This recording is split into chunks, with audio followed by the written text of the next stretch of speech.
What it do? Ahoy! What's Part up? 2! What's going on? The sequel. How's everybody doing? Yeah, the sequel. The sequel is always better, right? Oh, well, wait. I don't know about that.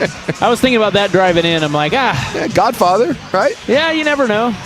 Godfather, I would make the argument that John Wick 2 better than the first. Temple of Doom, perhaps, if Okay. you're into that. Okay. Dune 2 better than... See, they were not so bad. All right. Dune 2 better than Dune 1. Okay, never seen either of them. Really? Take your word for it. Oh. Bold statement here. Dune, if they nail this third part, best trilogy of all time. Better than Star Wars, better than Lord of the Rings. Boy, that is a bold statement. It's a bold statement. Who's in Dune? Timothy Chalamet. Oh, well, we don't like him anymore. We don't? No. Why? His star is fading. Oh, damn it. People hate him. Oh, he's dating a Kardashian, isn't he? Is that what happened? I think that's what happened. I think he's stooping one of the, not the what's the not the Kardashians? The Jenners. The Jenners. Well, there's two of those. Yeah, man. Well, actually, there's three. He's with one of them. And like the moment you do that, then we all we all start hating you. Yeah. He said something about opera too, I think. Well, look, they don't have a great track record. No, they don't. I mean, one of them was with Kanye West. Yeah, what is it about that? Like, they must have just a tractor beam of like rich hotness that no one can resist. Because seemingly like cool, normal people get sucked into that world. Don't act like you could resist it. No, I couldn't. You know what I mean? I'm the same way. It's like, you get into those circles. Yeah. If they want you, they will have you. They have $1 billion and they're hot.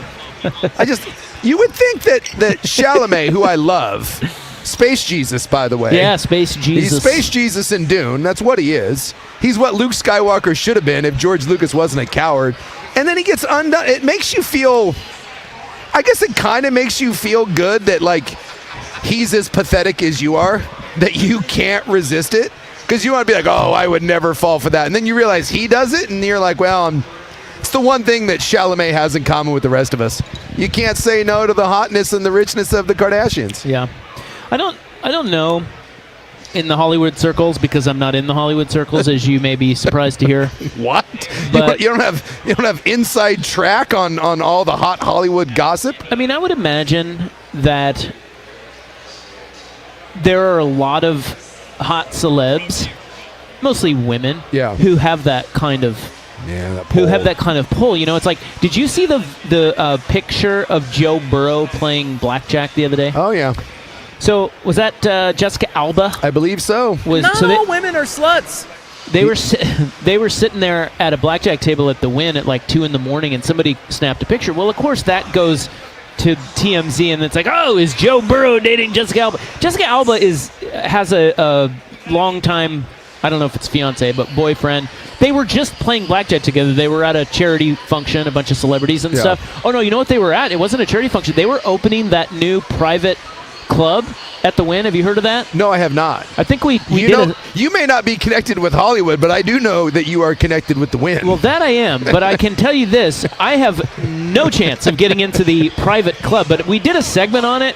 It's that New York. God, what's it called? Hope Club or something. I can't remember. There's one in New York, and the guy moved out to Vegas and opened one at the Wynn, and so now you have to pay a bunch of money. So, like, the Wynn is pretty exclusive, but there are levels to the exclusivity. Sure. And this is, I think, the top of the top. And Burrow was there with Jessica Alba. He was there for the grand opening of this private club, and they were caught playing cards together. But I was thinking, because it sounds like Burrow might be single. Yeah, I think so. If Jessica Alba wanted him in that moment, he has no chance. No. She's like 15 years older, and it doesn't matter. No, it doesn't matter. He's in the cougar den at that point, like getting batted around like a little ball of yarn. That's right. And that's Joe Burrow. And that's the Kardashians. That's what they do. So if they want Timmy Chalamet, and they got him. Timmy, take your pants off. He's Bob Dylan. He's Space Jesus. It's time. And I'm guessing that's what the Jenner said. She's exactly. Timmy, take your pants off. We're going to the Oscars. And he was like, yes, ma'am. Up.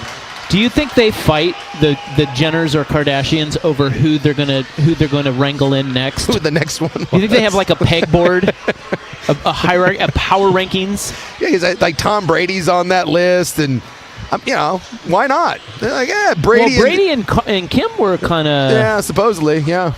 And then I wonder, is like Brady's smart enough. You know, he's the one guy. he ran away. Yeah, I think he's the one guy that could probably hit it and run. Well, he's great in the pocket. He's very elusive. You know, he's slippery. They ain't sacking him. No, but Chalamet didn't stand a chance. No. Brady's a wily vet in his 40s. Yeah, he Chalamet's in his 20s. Didn't have a chance. Space Jesus didn't stand. Yeah, Brady has scar tissue. Chalamet doesn't. The Kardashians are Chalamet's scar tissue. See, he will be chewed up and spit out. See, this hurts because Chalamet is probably the closest thing to like a young guy. Like, I'm all in on certain people. Like, if McConaughey does something, if Jeff Bridges does something, Clooney, Brad Pitt, like, you're all in. But those guys are all old. So we need a next generation of, like, go-to guys.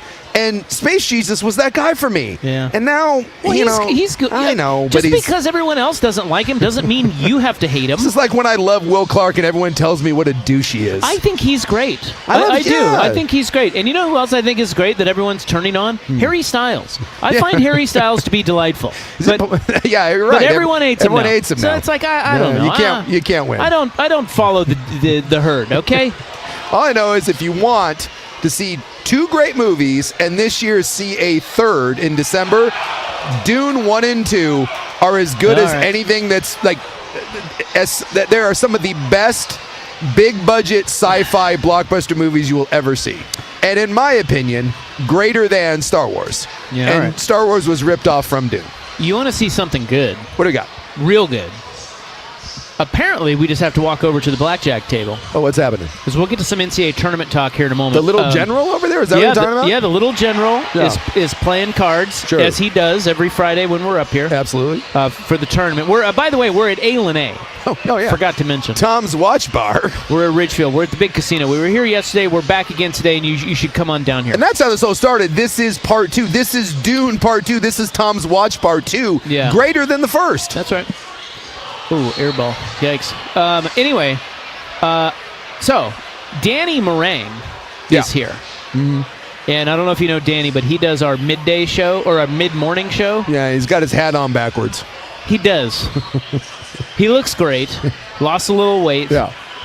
He has constantly been trying to sell me on Darren Peterson at Kansas. So we just got into a little bit of a heated argument. Oh, boy. But that's neither here nor there. No. The thing I wanted to tell you was that sometimes when Danny says something to you, you don't know whether to believe it. Okay? So he comes up to me and he says, "Hey, I was just watching those guys play blackjack over here, and the dealer just got 4 aces in a row." And I'm like, because it was Danny, I'm like, well, did the dealer get 4 aces in a row? And so everything's been taken into question. I double-checked, because Sam Tung from sales is over there. I see the tonger. He's our digital salesman. Yes. And apparently it did happen where the dealer got 4 aces in a row. And I was wondering how... What are the odds of that? Yeah. How rare is that? Because I play Pai Gow, and if you get 4 aces, if it comes out in one hand in Pai Gow, you're winning a lot of dough, dude. 4 aces with boy, I don't even know how that's... Maybe I'll ask ChatGPT. Yeah, that can't statistically... It's probably not that. I think that's rare. You think so? 4 aces because you're not... Well, I mean, I guess depending on what other people do, so the dealer's getting 2 at the beginning of the hand, and then they're dealing 2 more. That's No. The dealer had 4 and had to keep draw. So they drew 4 aces in a row. Oh, they drew 4. Yes, they didn't have 2. Okay, then that makes it even more improbable. It'd be one thing if there was 2 and then you dealt the hands and there was 2 more, but the fact that 4 aces came up in the deck after being shuffled in a row. And is this single deck, or how many decks are they playing? Oh God, no, they won't let you do single deck anymore. I would imagine that's 6 deck. Still, that's a statistical anomaly. So this says, according to ChatGPT, 0.2% to 0.3% odds probability. So they say it's not as crazy rare as you might think because there are 24 aces. Sure. So you do see multiple cards per round. Yeah. So they're playing 6 decks, you said? I would imagine. You would think. That's usually what they do these days. So you makes it harder to count cards. Yes. Yeah. 6 decks. I used to love double deck blackjack. So fun.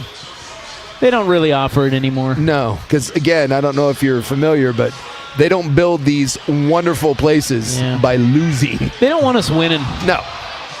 It's kind of bullshit. Still, like you're saying 0.2? Yeah, that's 0.3%. That's pretty rare. Yeah. So that just happened. That's cool. Maybe that's an omen for tonight's. I don't know what omen that is, but I don't know. You got any bets out there? you can take that. The best part about omens, it's like signs. It's like the whole when you go to like a fortune teller, you can interpret that however you want. That's true. You know, this guy's coat right here, his puffy, shiny coat. That's either a good omen or a bad omen. I don't. He's very shiny. He's strutting. He is. Love that. That's a peacock right there. I don't know what to make of that. He didn't even size you up either walking by you. No. He was confident in that shiny coat. He knew what was up. All right. Bye, bitch. Yeah. Let's take a break. I have audio. I love audio.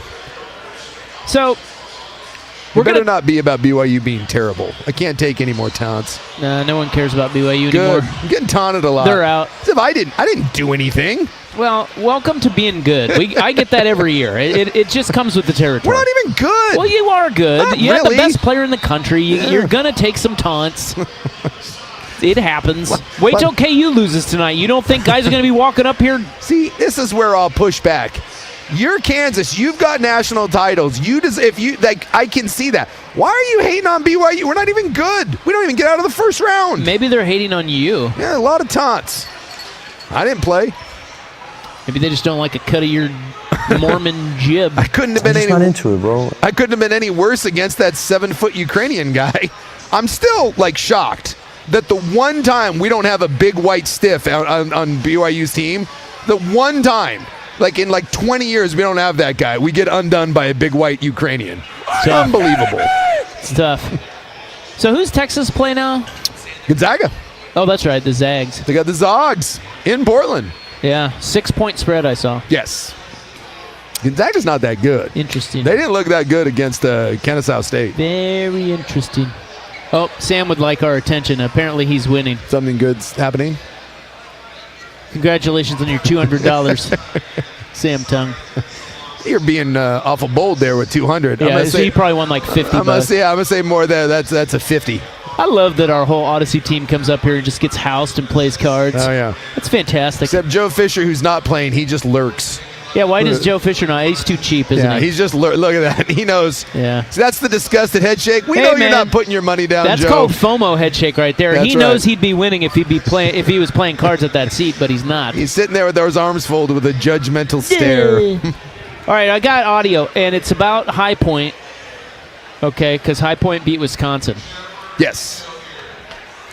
And while this audio is fantastic, and I do love High Point, and I love the fact that they beat Wisconsin, and it's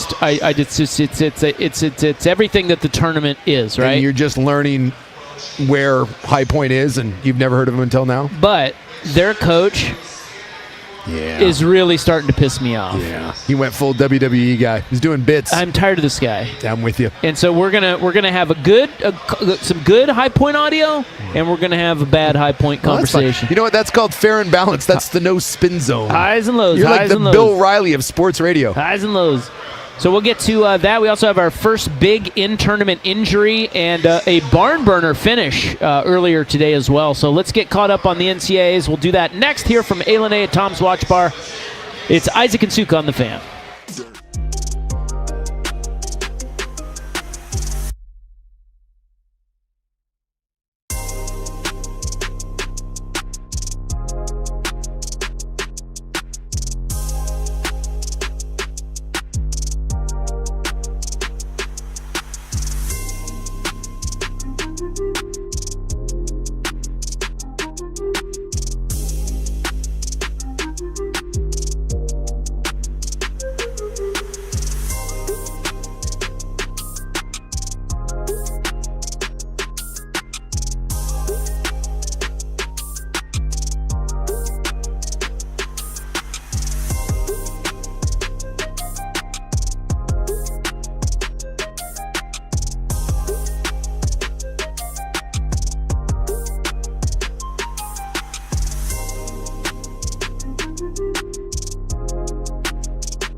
Sponsors, A. Window Nation, George McCoy at Warren Allen Attorneys at Law, Cricket Wireless, and Video Only. Okay, I'm going to play some audio for you from Steven back in the studio, okay? I'm ready. I'm ready. Okay, this is High Point, and this is in Portland, them beating Wisconsin yesterday. This has gone viral. So I just saw it today, didn't see it yesterday, and it is the High Point streaming broadcast. This is their it's a student broadcast. Yes. These two guys are students. Yes. And they're sitting, I mean, it's kind of cool. Like, this is the beauty of the tournament. That's awesome. These two kids are from North Carolina, and they're sitting right next to, like, Ian Eagle and these guys. The national broadcast team. Yeah, they're right down on the court. And here is a little bit of audio of what their win over Wisconsin from their perspective sounded like. To Anderson, driving, step back. In circles now, Johnson catch and shoot. That's what they needed. Time out. Portland, do you believe it? Here comes Johnson. The layup. Johnson on transition. Takes it in bounds. 9 seconds. Boyd wants it inside. Drive. 6 seconds. Block. That Boyd. They launch down court. Anderson gets it. Throw on the glass slipper. It's a Cinderella story in Portland, Oregon. For the first time in program history, High Point breaks through. We will see you in the round of 32. Oh, what a feeling. Hey, what a feeling. That's a great call, by the way. It is. I don't know if on the air that you could... it sounded a little muffled in our... Yeah, I'm assuming it sounded better out there. Hopefully you could hear it all out there, because we couldn't quite in our headsets here, but maybe that's just our When system. we're on the road, it's a little... It can get a little that weird. is fantastic. Yes. And those two, if you saw them, there's video of them. Yeah. If you saw them, it is pure Joy. Yeah. Pure, unadulterated joy, and it's just great. Yeah, because it's two students that are fans, right? Obviously, and they're in broadcasting. They were actually pretty good. Well, the color guy wasn't. He did the classic, blah, blah, I actually thought in that moment for students, the kid was good. I thought the kid, the play-by-play guy, it was a nice call. The Cinderella, like in Portland, I thought that was well done. I don't know if that was, as that game got closer coming down to the end, if you're like, okay, I'm going to holster something, or if that was organic. Either way, I thought that was a really nice call for probably a 20-year-old kid that's how many of those games has he ever done? I guess it's not like for a national audience. I mean, he was just doing his streaming. I don't know how many people were streaming it, but probably 60. Yeah, that was cool. And that's why those stories of High Point, which, it probably ends, tomorrow or... They play Arkansas. Yeah, and Arkansas is really good. I did bet on Arkansas. Well, you should. Like, you can say all you want that proves that you're legit, and it does, right? You got through a tournament game, but the rubber usually meets the road, and my guess is Arkansas is where that road hits. Not if you listen to the High Point coach. Of course. But those are the sort of things that the tournament is great about, is regardless of what happens with Wisconsin, High Point. I keep wanting to call them Wisconsin High Point. They're not. Whatever happens to High Point, their tournament has been a success. It's really one of the few sports where you can have multiple winners. High Point won. They could lose by 30 tomorrow against Arkansas, and it won't take away that win. And that's the beauty part of the tournament. And that's the only thing about the college football going to the playoff that I don't love, is we haven't had that point yet. Like, if you're Penn State and you break through, or Boise State or Arizona State, someone like that, and you win a game and then you get drilled in the second round, it's not good. Your fans are still pissed. Yeah. Oregon doesn't give a rip that they made the tournament or that they won a game. That doesn't matter. And that's the beauty of college basketball. It's the thing that baseball is like this. Getting to the College World Series or getting to a super regional, it's not, that doesn't mean your season is a success. But in the tournament, it does. for the maybe not for the Kansases of the world, but even Kansas, if you make it to the Final Four, that's a success. That's a success. Yeah, I mean, you want to win it. You want to win it, but no one has ever. Well, I can't say no one. When UNLV got bounced back in the day by Duke, but for the most part, each team has a rung that if you make it, that's a hell of a year. And it's unique in basketball, and I love it that it's not one team that wins and everyone else can suck an egg. You don't think that in football, SMU and maybe Boise State? I don't think so. In that first playoff? I don't think so. You don't think they feel good about that? I don't think so. I mean, didn't Boise State even win a game? Or no. SMU won a game? No. SMU lost to Clemson, I think, No, I think they lost to Penn State. They lost to... I don't think either one of them won. I don't think. Or maybe Boise lost. Boise had a bye. Boise was the fourth. That's right. Boise got the bye, and then they lost to Penn State. Yeah, they both lost to Penn State. Yeah. Didn't SMU win a game, though? No. I don't think so. Okay. No, they lost to Clemson in the ACC title game and then lost to Penn State in the first round. And then Penn State beat Boise in the next round. There we go. Yeah. And I know a lot of Boise State fans, and that's kind of my thing is like, for a team like Boise to make that tournament, that should be phenomenal. And I'm telling you, all the Boise State fans that I know, and my dear friend's daughter even goes there, no one viewed that as great. It was more like, oh, we couldn't compete. Like, what do we got to do? Like, we got there because, Penn State kind of bullied them. And it's like, well, Penn State's supposed to beat you. Like, the fact that you got there is awesome. Yeah. The fact, that you were competitive with Oregon. Like, it's not. Basketball is unique, and I think it's one of the things that makes the tournament great is instead of having one team have kind of a great run in basketball, on any given tournament, you might have 6. You might have 7 teams that end their season on a high note. And I think that adds to kind of the pageantry of the whole thing. Like, when you do one shining moment at the end of it, there's all these cool moments. And High Point's going to be on there.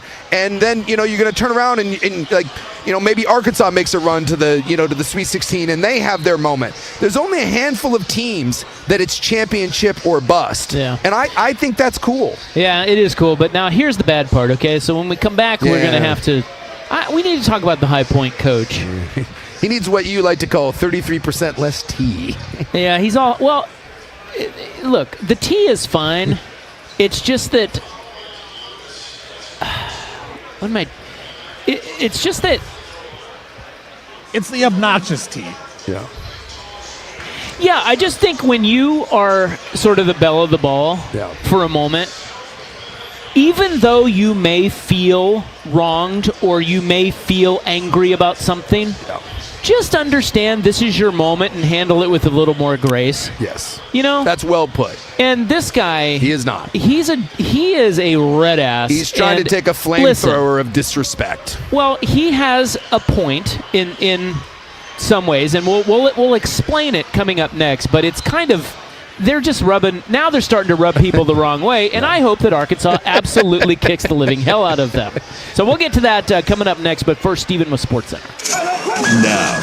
Now, from the George McCoy and Warren Allen Sports Desk, a SportsCenter update on the Fan Sports Network, 105.1 FM and 1080 AM. This update brought to you by 808 Hawaiian Restaurant. Mixed plates like Grandma used to make. If your grandma were from the Big Island, Woodstock, Burnside, Beaverton, or online at 8-o-8.com. First on the Fan, as the guys are talking about, NCAA Tournament Day 2 has been here. It's been a wild one. Kentucky, they survived Santa Clara in overtime thanks to Otega Owai hitting a shot just inside half court at the buzzer to tie the game. Sent it to overtime. Kentucky then went on to win the game 89-84 in the 7-10 matchup. 1 seed Arizona, they handled Long Island 92-58. Tennessee taking on Miami of Ohio right now. Tennessee up by 22 over my Red Hawks. Feel a little vindicated on that one. Alabama without their star point guard Aiden Holloway, they defeated Hofstra 90-70. And on the women's side, University of Oregon women, they defeated Virginia Tech. Katie Fiso led the way, 22 points for her. Oregon now going to take on the 1 seed Texas in Austin on Sunday. As they await trial for the alleged pitch rigging system, Cleveland Guardians pitcher Emmanuel Clase and Luis Ortiz were transferred to unpaid non-disciplinary leave They have pleaded not guilty to multiple conspiracy charges for allegedly receiving money to throw pitches for balls intentionally to benefit gamblers. Trailblazers back in action tonight. They're taking on the Minnesota Timberwolves. T-Wolves will be without their star Anthony Edwards.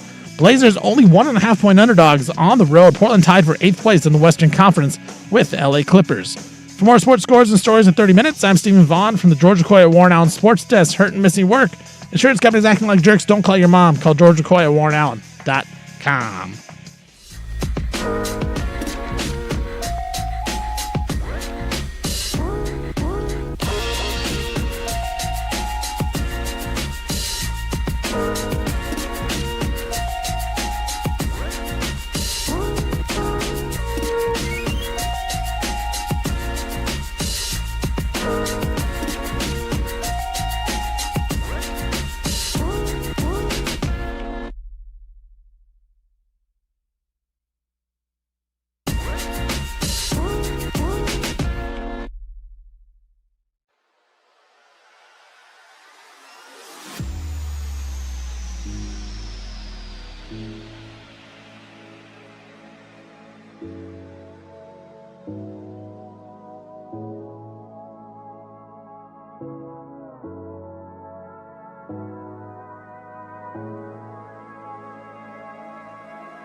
All right, we're back here at Tom's Watch Bar at A.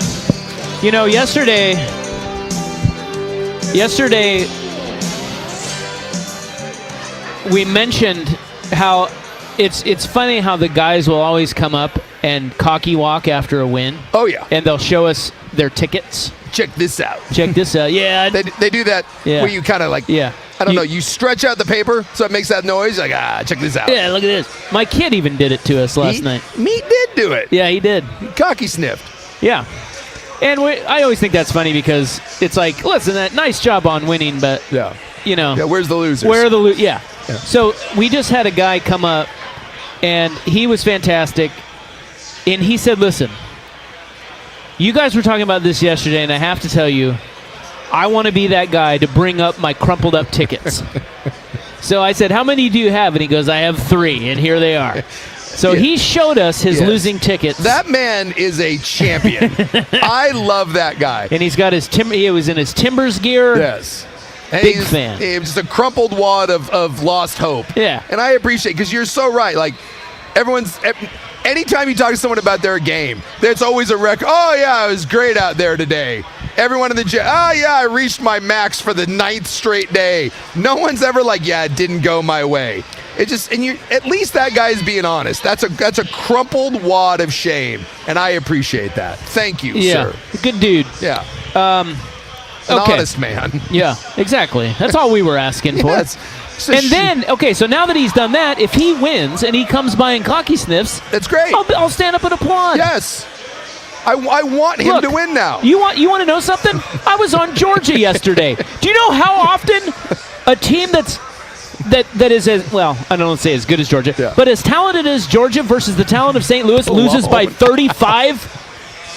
Worst bet of my life. That has to be the most disappointing. So if I come up here and brag about winning Tennessee today, or Kentucky that I got lucky on. How'd that Georgia game go? Yeah, exactly. Well, Kentucky would be the definition of you pulled that out of your arse. You know what? I deserve that, though, because I lost on North Carolina yesterday. Oh, yeah. So, those things kind of even out. Right, little yin and yang. Here's what I want to get to. Flynn Clayman. And by the way, is that alone a douchey name? Yes. Flynn Clayman? Yes. Sounds made up, by the way. It does, and it sounds like a basketball coach, and he is a douche. Now, here's the thing about Flynn Clayman. Okay, obviously a very good basketball coach. Yes. He is the coach at High Point.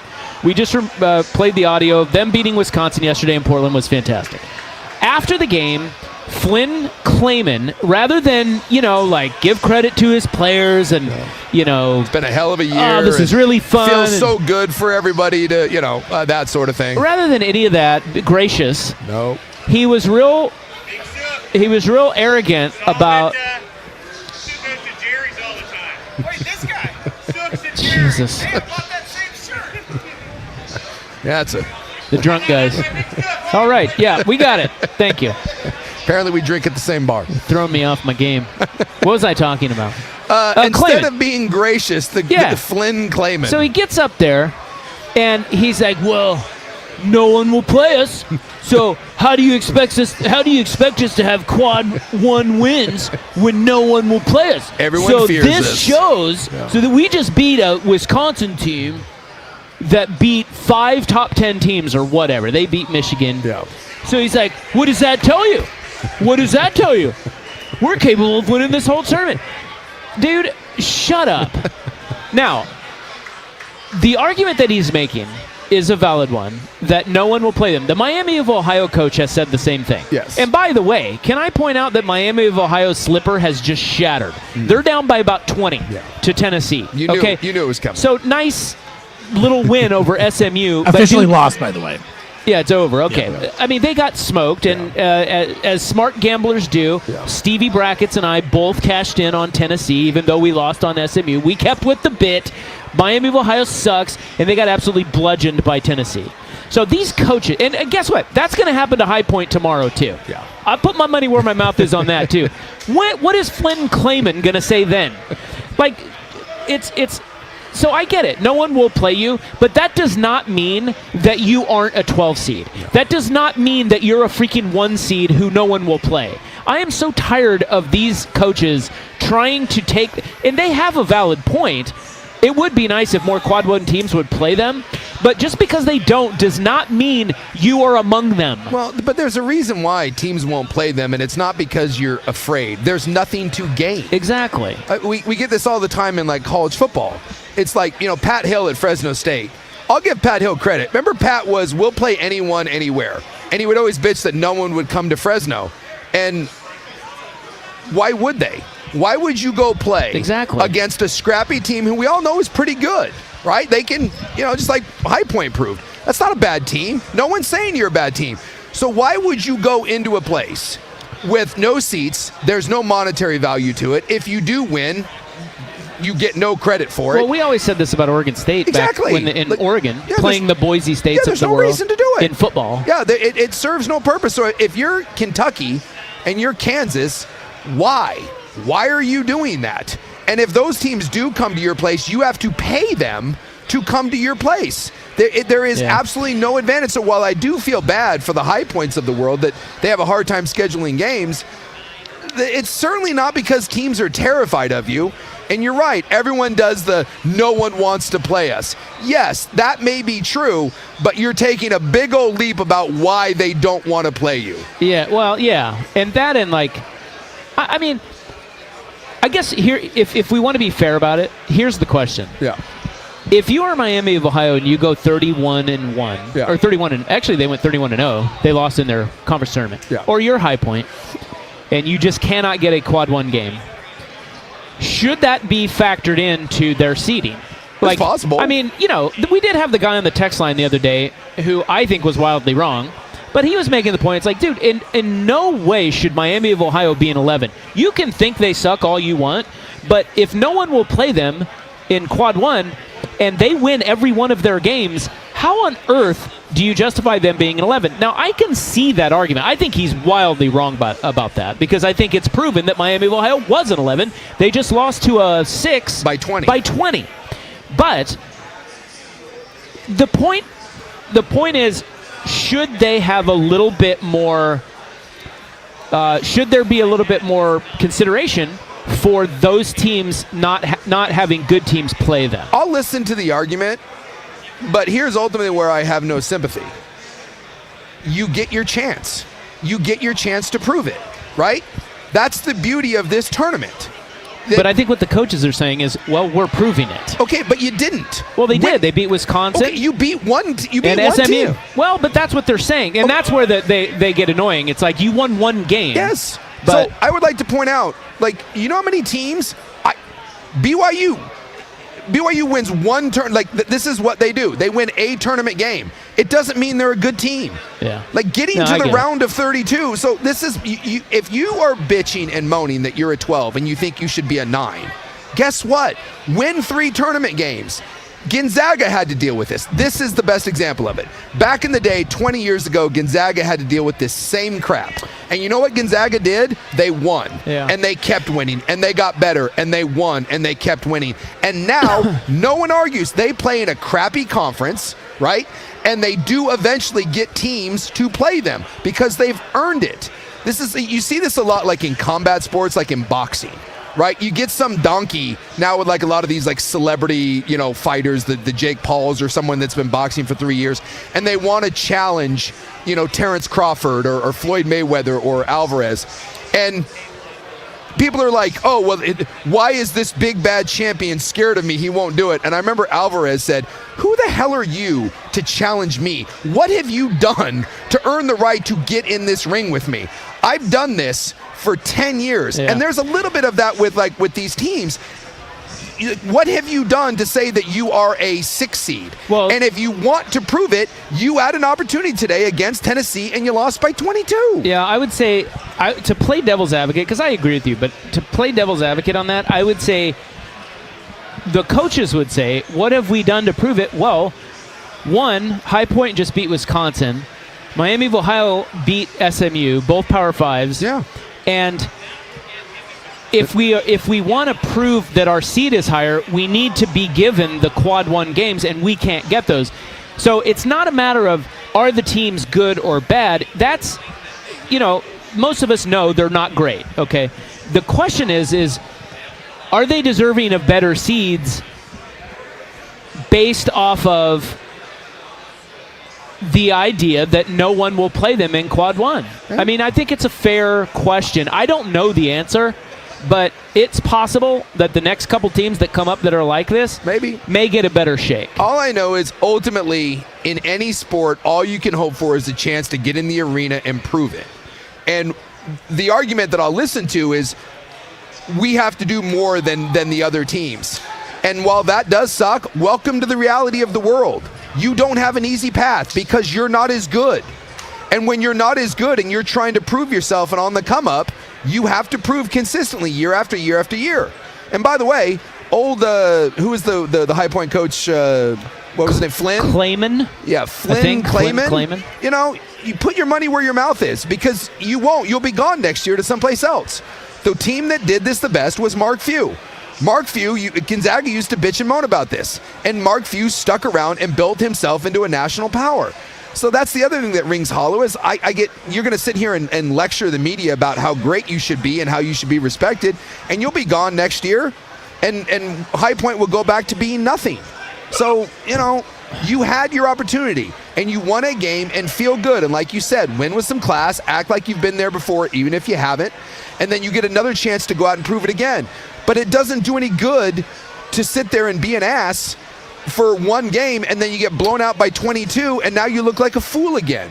Because now everyone gets to point at you and be like, dude, where's your little braggadocious self now? You just got drilled. What if they win tomorrow? Then you have every right to stand up there. So how many is it? They got to win 2 games in order to be relatively right? I think you got to win. They're not winning 6. I think you got to win more than 1. I'll tell you that.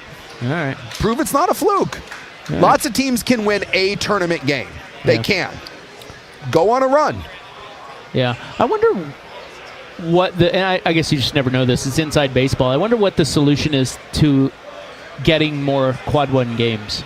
Because that's the real problem. I mean, that's the real issue. And honestly, it might be that you have to pay your own way or take a less payout to go. Yeah. If High Point calls Kansas, take a bath, and just says, hey, we're going to come play. We're going to come play, and you're not going to have to pay us a bunch of money, but we want the opportunity to come to Allen Fieldhouse, and we want to see this environment. You're telling me that Kansas runs the other direction? I find that hard to believe. The other thing is if you expand the tournament, which would suck, but that would make it so if those big schools lose to High Point in the regular season, it doesn't hurt them. They still make the tournament. Yeah, true. Yeah, all right. That's again, going back to Pat Hill at Fresno State. What did he have to do? He had to go play all of those games on the road because people weren't coming to Fresno. And they did it. They would play the meanest schedules. Yes, and I have the utmost respect for Pat Hill when he was at Fresno. One, that was a tough team to play, and more often than not, he got his teeth kicked in, but he wasn't going to get the big boys to do home and aways with him. And so he said, fine, I will go and play in your backyard, and I'm going to try to prove it. And I would wonder, when these schools say no one will play us, I would like to know under what parameters they're trying to get these games, because if you're trying to get it on your terms or favorable terms, it's not going to happen. If you want to go and play the Blue Bloods and play the big boys, you're going to have to make some concessions because they don't have to. Well, I will be rooting against Dr. Clayman tomorrow for my wallet and, I don't know. Just for his high tea ways. I get it. He seems like a joy. You took a Cinderella and it kind of made it something that you're rooting against, and that sucks. Miami of Ohio just got their ass kicked, so I'm interested to see what their coach says and how he handles it. Yeah. So I'll be monitoring that. Yeah, it was 51-32 at the half. Who? That was Tennessee. I mean, it wasn't like it got blown out late. Oh no, they got smoked the whole game. Yeah, they curb stomped him the entire time. All right, we had a wild finish this morning, and the first big in-tournament injury has occurred. We'll get to those items next on The Fan.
Fan. We're hanging out up here at Tom's Watch Bar, and this is a little bit of an upset because we've been here now for over a day, and this is the first time that we've had Rob late to a segment, which I don't know what the odds of that, because we're now like, what, 16, 17, we're probably 18 segments in. I hit the over. That's kind of impressive. Let's go. I think the over-under, by the way, was like 8. 6. You blew that thing out of the water. Yeah. I see you have a nice frosty pint. Yeah, I got me I had to, well, listen. Thanks for you know, bringing me one, Dusty's by the way. standing right there, and he never asked us what we need. So I had to go to the bar and get it myself. I mean, the plight What is of happening? a radio I know. host.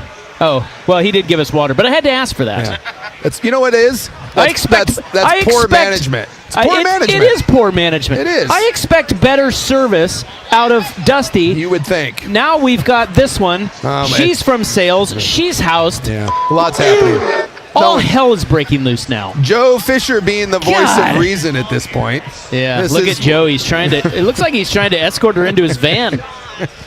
Does he have a windowless van? Oh boy, now she's calling on the engineer. Yeah, now she's mad at Josh. There's a lot happening right now. I don't know what's Oh, happening. I can't boy. hear what she's saying, and I'm happy It's about probably for the best. There's a lot of aggressive. We're getting finger guns. that. I am your Oh. window daddy. That's right. You got double guns. Window you got daddy. double finger guns and window daddy. Someone might need. What's that big shepherd's hook? You know? Yeah. That they used to- There they got her. That's There they it. got her. There you go. Hey. There you go. She's fucking hammered. All right. Good times. Where were we? I don't know. This morning, best game of the day. Oh, hands down. Did it might, you it might, ca- might be the best game of the tournament. Did you guys catch Santa Clara, Kentucky? Oh my God! If you're Holy Santa crap. Clara, You got to feel you terrible. are sick to your stomach. So how they- did you lose that game? So Santa Clara hit a 3. Yeah, thank you. Thanks for back to Cheers. finger guns. Yeah. Boy, that's something. Back to Santa Clara. So anyway, Santa Clara hit a 3 to go up 3. It was a tie game. It was with even before that. Yeah, Santa Clara was up 2 with about 15, 16 seconds left. Kentucky goes down, layup, ties it. Yeah. So Santa Clara gets the ball back. Yeah, makes and a 3. Makes a 3. 2.4 seconds. Awesome step back 3, by the way. Yeah. Absolute money. And it just doesn't look like enough time for Kentucky. But, you know, Yeah. they have the prayer, and they Yeah. they inbound it, and I forget the kid's name, but he had 35 points. He was excellent.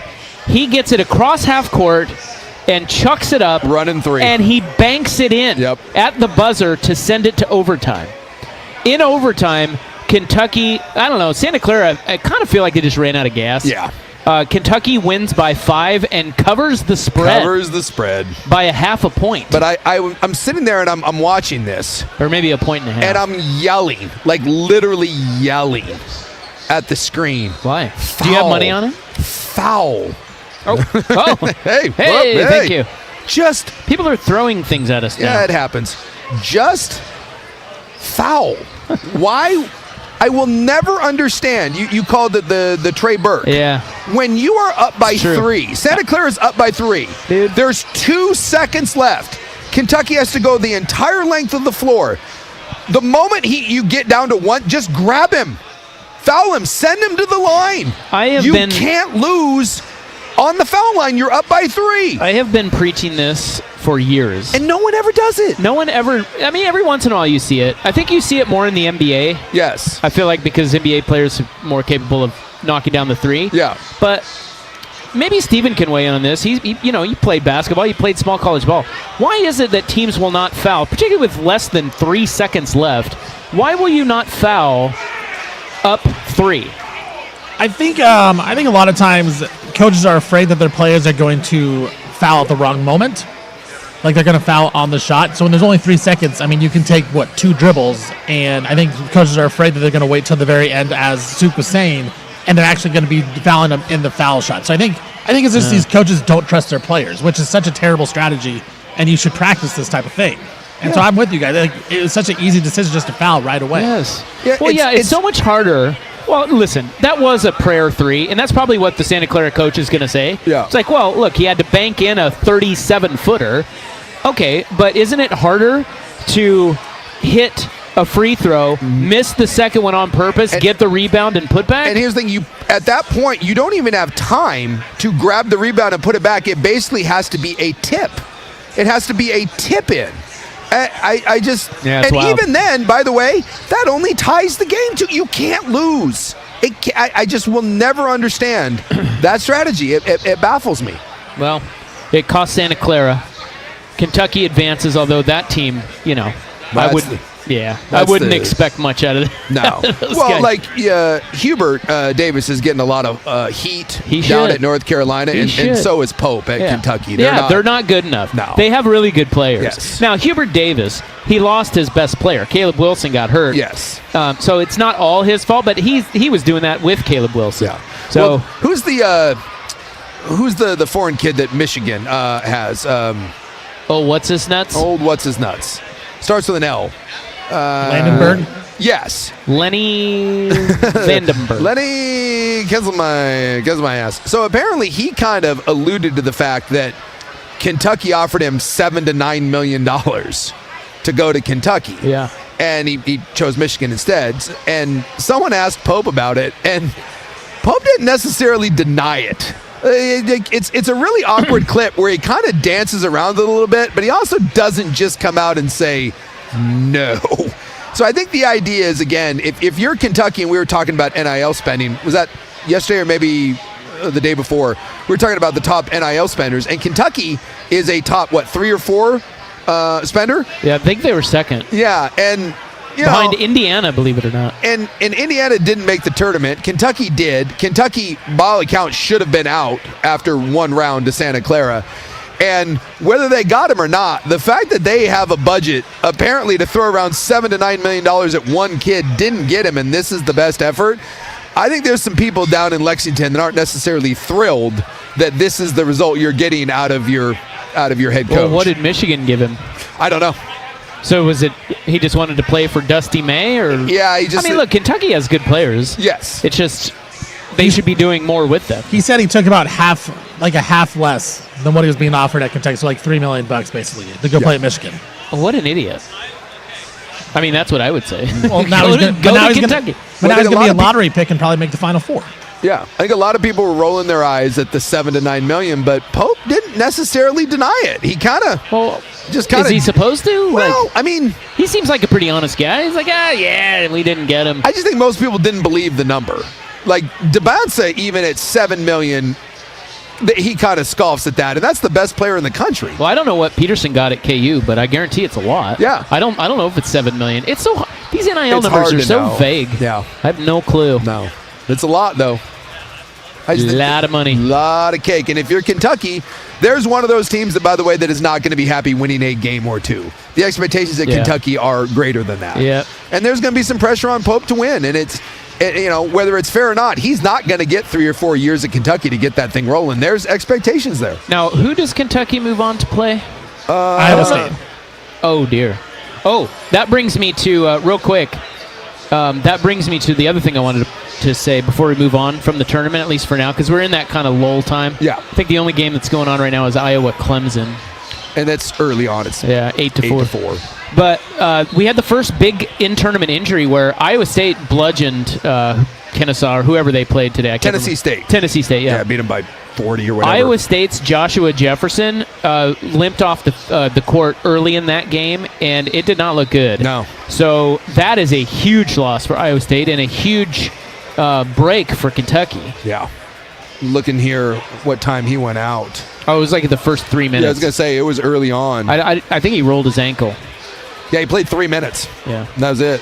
So, you only have 20. And they only won by 30, 42, 38, 74 at 108.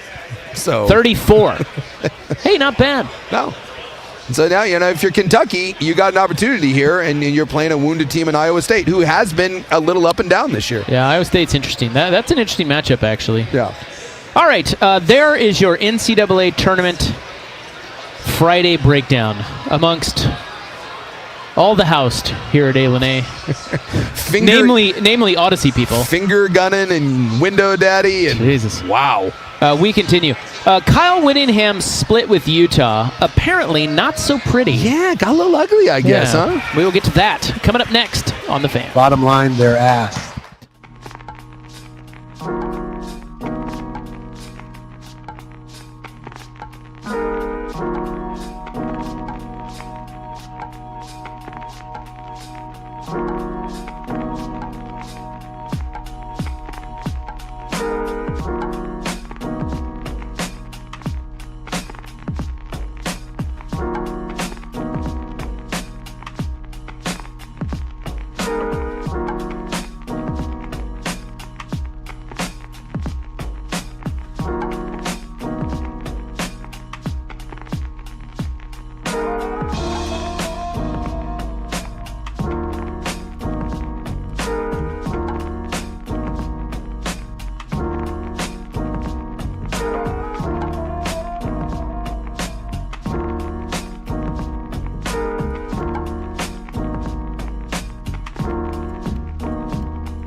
Now, from the George McCoy and Warren Allen Sports Desk, a Sports Center update on the Fan Sports Network, 105.1 FM and 1080 AM.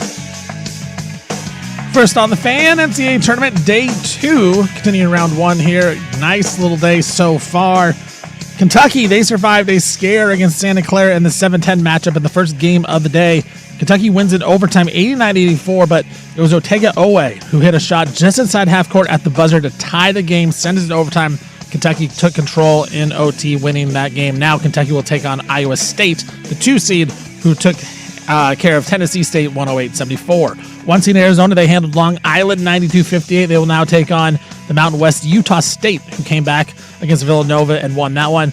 Tennessee, they destroyed Miami of Ohio 78-56 in that one. Miami of Ohio, their second loss of the season. And Alabama, without their star point guard Aiden Holloway, they took care of Hofstra in the second half, end up winning 90-70 in that one. On the women's side, University of Oregon, In the 8-9 matchup, they took on Virginia Tech and the Ducks. Get the win 70-60. Katie Fiso led the way for the Ducks, 22 points. Oregon now going to take on the 1 seed Texas. That game will be in Austin at the University of Texas on Sunday. And as they await trial for an alleged pitch rigging system, Cleveland Guardians pitchers Emmanuel Clase and Luis Ortiz were transferred to unpaid non-disciplinary leave. They have both pled not guilty to multiple conspiracy charges for allegedly receiving money to throw pitches for balls and intentionally benefit gamblers. Trailblazers back in action tonight, taking on Minnesota Timberwolves. T-Wolves will be without their stud Anthony Edwards. Blazers only 1.5-point underdogs on the road, as the Trailblazers are tied for 8th place in the Western Conference with the Los Angeles Clippers. For more sports scores and stories in 30 minutes, I'm Stephen Vaughn from the Georgia Coy at Warren Allen Sports Desk. Hurt, missing work, insurance coverage acting like jerks. Don't call your mom. Call Georgia Coy at WarrenAllen.com.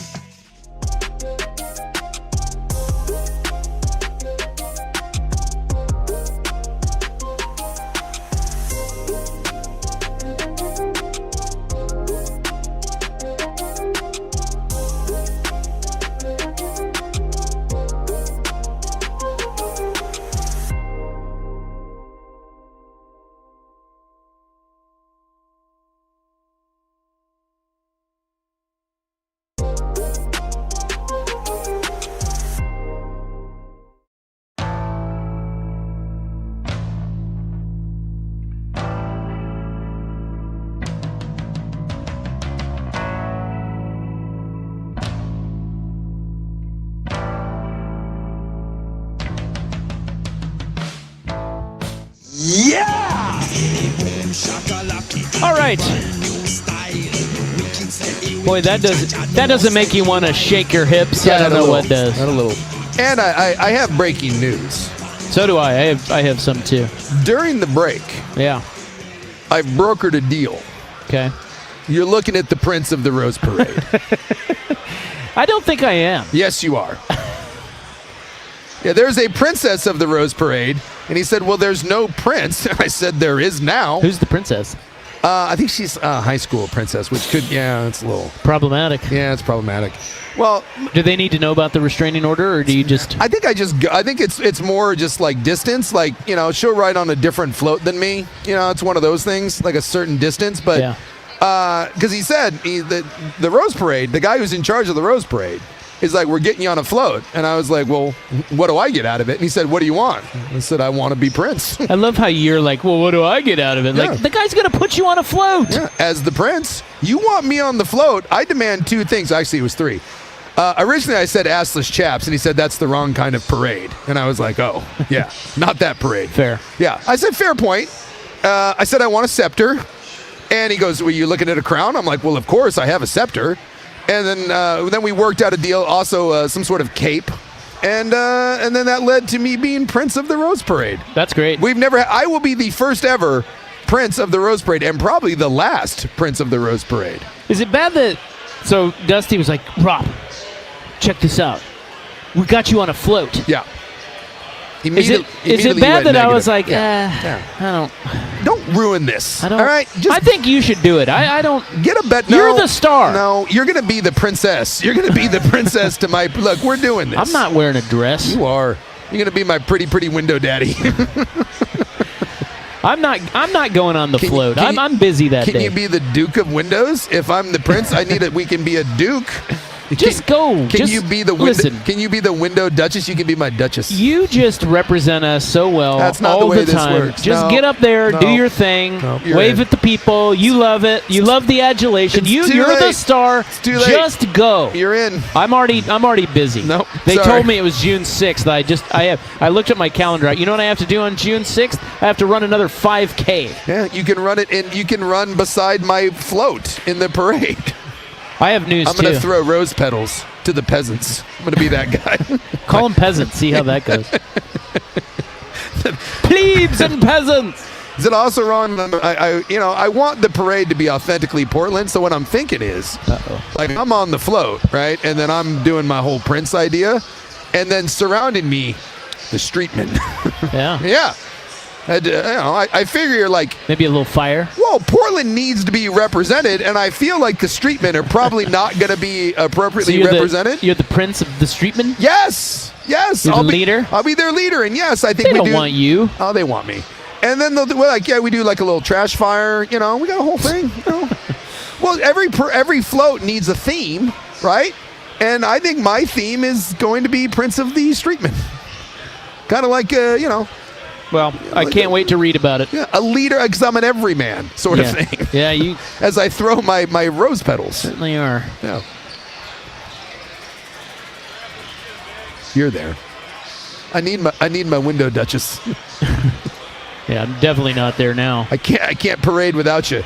Maybe a nice jester outfit for you. So I got news that Will Ortner. You remember Will Ortner? Vaguely, yes. Tall gentleman. Yeah. Yeah. Wanted to be you. Wanted to wear my skin. He lives in Dallas now. Yes. He had to move to Dallas to cover the Seahawks, which is very strange, but yeah, that happened. He lives in Dallas, and he lives right across from his apartment is a bar, and it's called the Nodding Donkey. Okay. The most important element of this news I'm disseminating? Yeah. It is a KU bar. Really? Yes. Rock chalk. He says he's in there awaiting the big game. Wow. The Nodding Donkey is a KU bar? Yeah, I think we have Will Darkins on our side tonight against the Baptist Cal How about that? Ponies. I don't know. The Nodding. Whoever they are. Well, you know why all those old like English pubs are named Nodding. well, like they always have like the boar or Yeah. the Nodding Donkey, because back in the day no one could read. Everyone was illiterate. They're all nodding off. Well, no. So like if you had a bar that was named Isaac's Place, it doesn't do any good if no one can read. So instead of having a sign that no one could read, you would just have a sheep, or you'd have a donkey on there.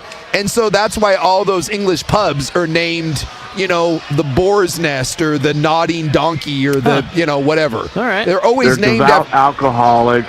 Yeah, here we go again. Yeah, I know. So, but yeah, that's why Bar talk. Yeah, you can't have Flanagan's when no one can read the name Flanagan. Because back in the day, the peasants that I will be throwing the rose petals to, those people couldn't read. They can't read. No. So they would just go in. Still can't. Yeah, you'd be like, I don't know, go to the, what bar are you going to? I don't know, the Nodding Donkey. And there'd be a sign painted out front of a donkey nodding off. All right, let's get back on track here because we have college football talk. Kyle Whittingham and... But are we doing another cannoli, or is this a college football? No. Well, we're not going to have time for a cannoli. Maybe later. Well, we don't have Joey today. Joey's in Spain. Did you know that? Yeah, for 2 weeks. Yeah. It's good to be Joey Harrington. No kidding. He's going to some big soccer game. 100%. I bet I could get Joey on my float with the Streetmen. He'll come back raving about some FC and have their scarf be their favorite team now. By the way, you are 100% correct of this whole thing. Well, Kyle Whittingham's split with Utah was not so pretty. We will give you the details coming up next on The Fan.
I tell you what.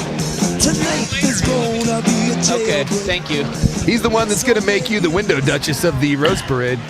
My pretty duchess. We've got one of our listeners over here. Yeah. And one of our listeners is disappointed that Kurt Ludwig from Sales isn't housed.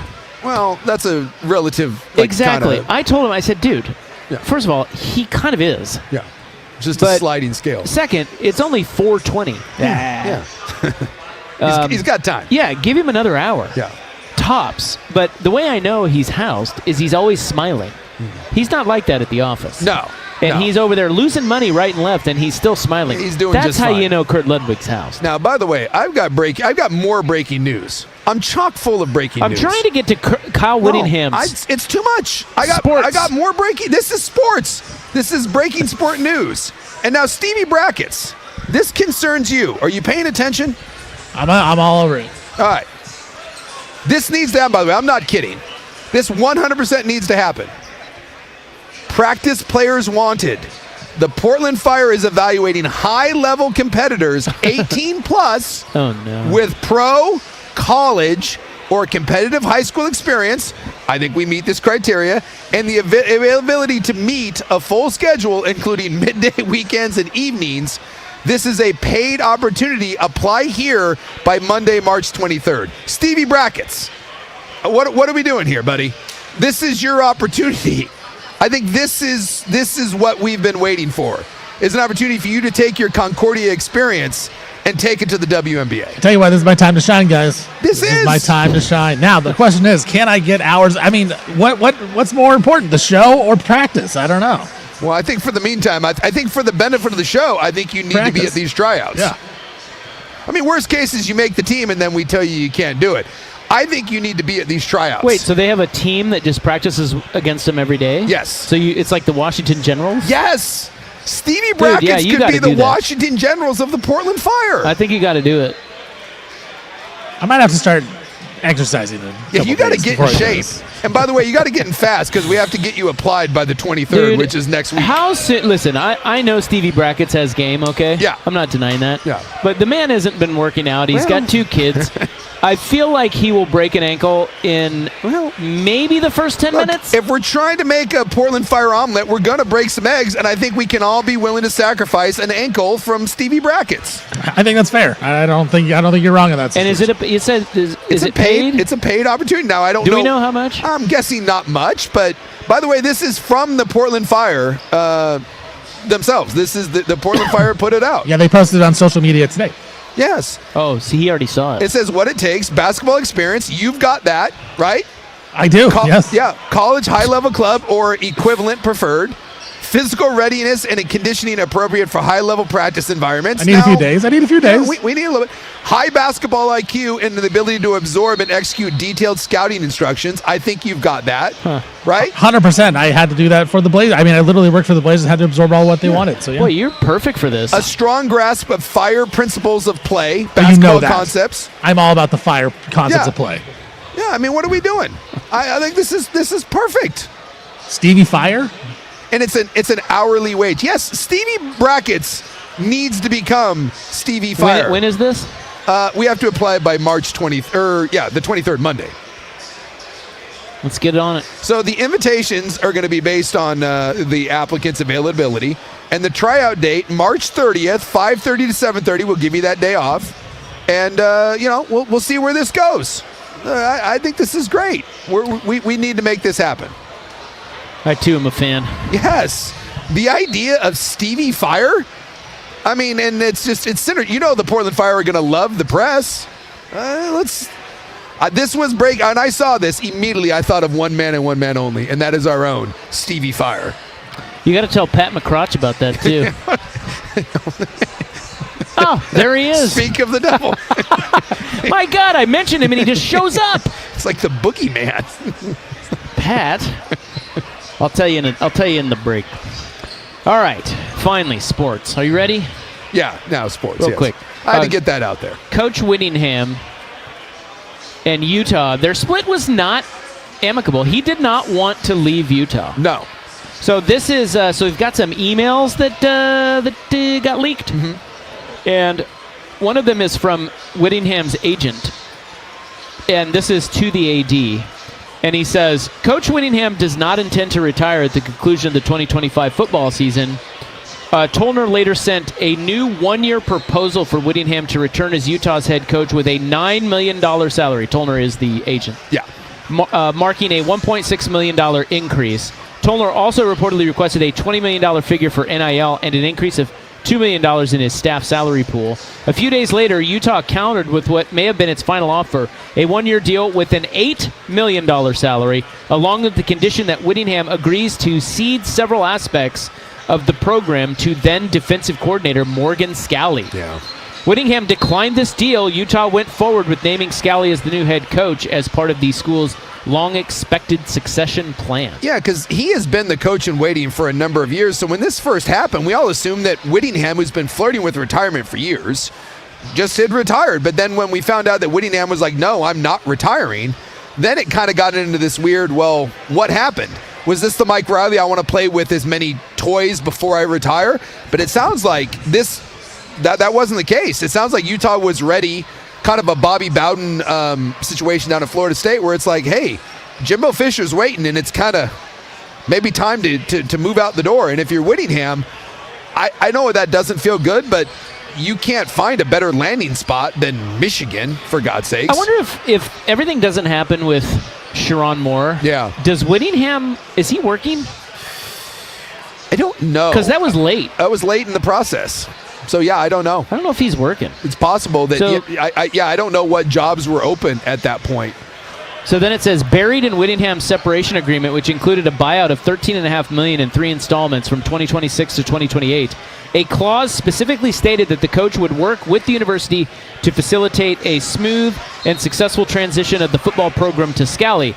In January, Utah paid Whittingham the first installment, even though the university believed he did not uphold his end of the bargain. Yeah. That much was evidenced by a letter from Utah Athletic Director Mark Harlan to Whittingham, who said he was disappointed by the former coach's actions.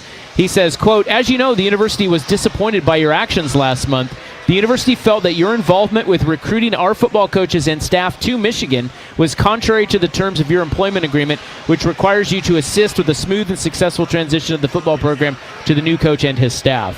Whittingham eventually took 6 position assistants, including his offensive coordinator, with him to Michigan. He also brought 5 players, including a 4-star signee. Yeah. While Whittingham's eventual departure from Utah was long in the cards, it's unfortunate his 21-year tenure ended this way. Chances are Utah won't be seeing him for a while, with both sides having since moved on from what seemed like a contentious and bitter contract dispute. Yeah. And by the way, can I ask a question? Yeah, let's go ahead. Because I'm dumb. Why does Whittingham have to... So they have to pay him $13.5 million, Yes. but he left. Like, No, he didn't... He got forced out. You would think that the university would fight that. I think that was the idea, is the university didn't want to fight it. The university did not want a bitter breakup with Kyle Whittingham. Whittingham was still under contract, and they were ready to move on. So they came to him and said, look, let's buy you out. Let's come up with a split where we leave on good terms. Well, then why would they offer him $8 million? What do you mean buy him out? Like, they offered him a deal. It just wasn't what he wanted. Yes, and when he said no, it was one of those where, cool, we're going to make this a smooth, easy transition, and it won't be like we fired you, and it's not like you left. It was time to move on. So they were paying for it to be a seamless transition, and that's why they're saying Whittingham violated that, and we paid you to not do this. And when you decided to take coaches and take recruits, that goes directly against why we paid you. I wonder if he got the other 2 installments. I don't know. Did you read about that? I didn't see that. I just saw the same stuff you did. Dude, what a deal. So Whittingham leaves. He says, hey, give me $9 million, up my NIL budget to $20 million, and then give me $2 million for my coaches. And oh, by the way, pay my $13.5 million buyout if you don't want to pay that, and then I'm going to go get $9 million from Michigan. Yeah. That's basically what he did. Pretty much. He worked him over. So, the one thing that wasn't clear when I read through that is whether or not they gave him the multiple installments or whether they just paid him the one and said, hey, we're disappointed, but we're not trying to get into a legal fight with you. Wow. Well, he's now at Michigan. Because he had years remaining. He had 2 years remaining on that contract. So if they wanted to move on to Scalley and Whittingham was like, no, fire me, they would have had to pay him. So I think that's where the Utah comes to him and says, dude, like, no one wants this. Let's do this, but don't screw us over. Let's not take coaches or whatever. And Whittingham's like, well, you're forcing me out, basically. Why wouldn't I take the coaches? And like that's what every coach does. When Lapointe takes the job at Cal, he takes assistants with him. You're going to try to recruit those kids. So Whittingham did what every college football coach that leaves does, and Utah thought that they had an agreement that prevented that. Who's in the right, who's in the wrong? Well, I see both sides. I would have to see the details and what was the nature of the agreement. Yeah. That's interesting because Whittingham always kind of seemed like the guy that was Mr. Utah. And yes. They had a great relationship, and he was different, and he wouldn't be like this. And yeah. Turns out he's just like all the others. Well, it goes to this is the beauty part that you hear all the time. Like when people get married. Well, we don't need a prenup, and we don't need this because we would never hate each other like that. I would never do that. Right up until the point when you get divorced and someone gets a 22-year-old girlfriend, and shockingly enough, the male or the female that said they would never do that, guess what? I'm about to do that. Oh, yes, I am mad at you, and I would like the house, and I would like half your retirement, and screw you. Everyone says they won't do it right up until the point that they do, and Kyle Whittingham in Utah, as good a relationship as a university and a coach could have, and yet here we are again with the divorce, and people are mad. All right, up next, listen, I'm not going to lie. In the news today, rot with racism. Oh boy. I'm not going to lie. It's going to get uncomfortable. Maybe. I'm ready. Not by me. I'm talking about there's some stories out there. There's some stories. It's getting wild. It's wild out there in these streets. And one of them involves a McDonald's. The streets of West Lynn. So we will get to that coming up next, but first, Stephen with SportsCenter. Now, from the George McCoy at Warren Allen Sports Desk, a SportsCenter update on the Fan Sports Network, 105.1 FM and 1080 AM. First on the Fan, NCAA Tournament Day 2 has been going along today. The big one, first game of the day, number 7 seed Kentucky. They survived a scare against the 10 seed Santa Clara Broncos. Kentucky wins the game in overtime 89-84, but it was highlighted by Otega Owe, who had 35 points in the game. He had a shot just inside half court at the buzzer to tie the game, send it to overtime. Kentucky then won that one in overtime. They will take on Iowa State in the second round as Iowa State defeated Tennessee State big. They won 108-74, but bad news for Iowa State was their forward Joshua Jefferson. He suffered a sprained left ankle. Now, he had x-rays. They were negative, but it is uncertain if he'll be able to play against Kentucky on Sunday. 1 seed Arizona, they handled Long Island 92-58. They will now take on Utah State in round 2, who beat Villanova. Tennessee, they beat Miami of Ohio 78-56. Alabama, without Aiden Holloway, defeated Hofstra 90-70. And then the women's side, University of Oregon women, they defeated Virginia Tech 70-60 in the 8-9 game. Oregon was the 8 seed. Katie Fisto led the way, 22 points for the Ducks. Ducks now will take on 1 seed Texas in Austin at the University of Texas on Sunday. And as they await trial for an alleged pitch rigging system, Cleveland Guardians pitcher Emmanuel Clase and Luis Ortiz were transferred to unpaid non-disciplinary leave. They both pleaded not guilty to multiple conspiracy charges for allegedly receiving money to throw pitches for balls intentionally to benefit gamblers. Trailblazers in action tonight taking on the T-Wolves. Timberwolves will be without Anthony Edwards in this one, and the Blazers only 1.5-point dogs on the road. Portland actually doing really well right now, tied for 8th in the Western Conference. For more sports scores and stories in 30 minutes, I'm Stephen Vaughn from the George McCoy at Warren Allen Sports Desk. Hurt and missing work. Insurance companies acting like jerks. Don't call your mom. Call George McCoy at WarrenAllen.com. Sports Saturday.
The Fan.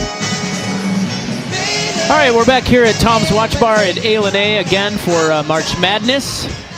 Got to thank our sponsors, A, of course, Window Nation, George McCoy at Warren Allen Attorneys at Law, Cricket Wireless, and Video Only. By the way, I was told that Cricket Wireless is over there next to us. I can't see them. They're blocked. I see the big inflatable. Yeah. They've got like Cricket towers. Yeah, they're giving away something super cool. Yeah. What are they giving away over there? Do you know? What are they giving away over there? They're giving away something cool, so you should come here and try to win it. That's what I think. Yeah, figure that out. All right, it is March 20, 2026. It is time now for In the News. I'm your noted newsman. Hello. Thank you. Be prepared for Rob's racist news coming towards you. Yeah, this is. I've got a couple of bits of racist news here. Oh boy, Boy, that's loud. it is loud. All right. Are you ready? Let's go. Today is Atheist Pride Day. Oh, look at you. Yeah, it's my day. Yeah. Are you And proud? I'm very proud. Are you proud? Yeah. It's also National Ravioli Day. Trying to I think love of ravioli. which would I prefer, a dinner with an atheist or dinner with ravioli? I think I'm going to take a ravioli. Yeah, me too. I mean, no offense. I mean, I don't care. Whatever. Yeah. If I'm having dinner and there's an atheist and a bad plate, or ravioli and some wacko Christian, Yeah. I'm taking the ravioli. Taking the ravioli. You know, like a nice, I like a ravioli that's got a little crust on it, like a little pan fried. And by the way, no offense to any of you Christians, but some of you are wacko. Just a few, right? All right, here we go. Are you ready? Buckle up. Let's do it. So first bit of racist news is a man who looks like Will Ortner. That does have a very Will Ortner look about him. Yep, that's him. Yeah. Police say a man attacks McDonald's employees and customers with a racist rampage. This is a Portland man. Yeah, what constitutes a race? Now, I want to know what's the difference between, You just might want to listen. I'm interested.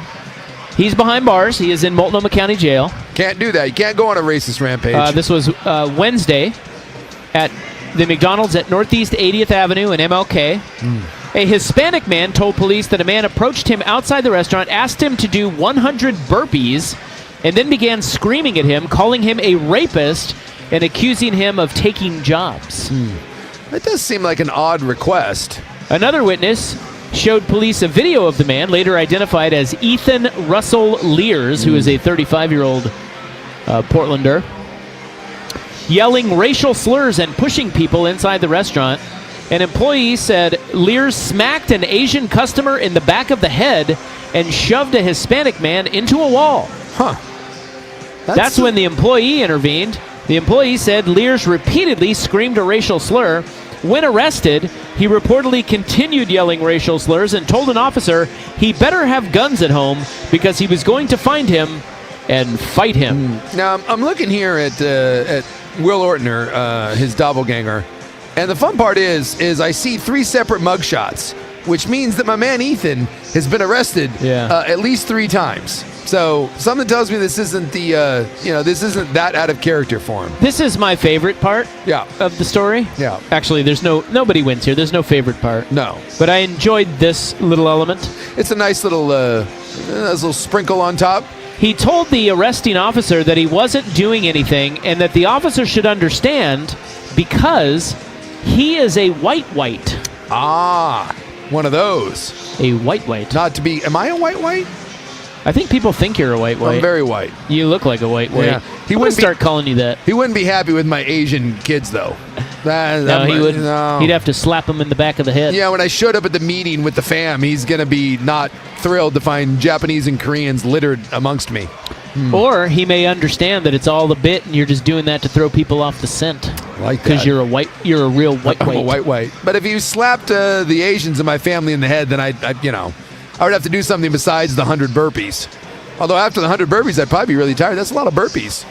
Why the 100? Like, I hate to do this, but that's of all the parts of the story that don't make sense, it's the 100 burpees. Yeah. I get it. White guy, crazy, white supremacist, doesn't like the Mexicans, doesn't like the Asians. It doesn't fit. No, but the 100 burpees. So had the Hispanic guy been able to do 100 burpees, everything's fine? Maybe. Like, Maybe. Is the moral of the story is that if a white approaches you and demands 100 burpees, you just do the 100 burpees? No. No. I would never do 100 burpees. Yeah. Just on demand. No, probably not. That costs money. Yeah, I would cost a lot of money. I'm not doing 100 burpees for like $20. You're gonna have to pay up for that. There's gonna be a cramp involved. I have more racist news. So he is arrested, though, right? Oh yeah. 4 counts. He had a previous charge that was dropped. That's now been reinstated because. This is where I talk about like my Bon Voyage needing like a separate cruise ship, and I don't know what to call it because Bon Voyage is just perfect. But this goes along with my kind of group of people that just shouldn't be in society. My man Ethan here, he doesn't belong. Like, nothing is going to change with Ethan. He is going to continue to be a boil on the ass of society.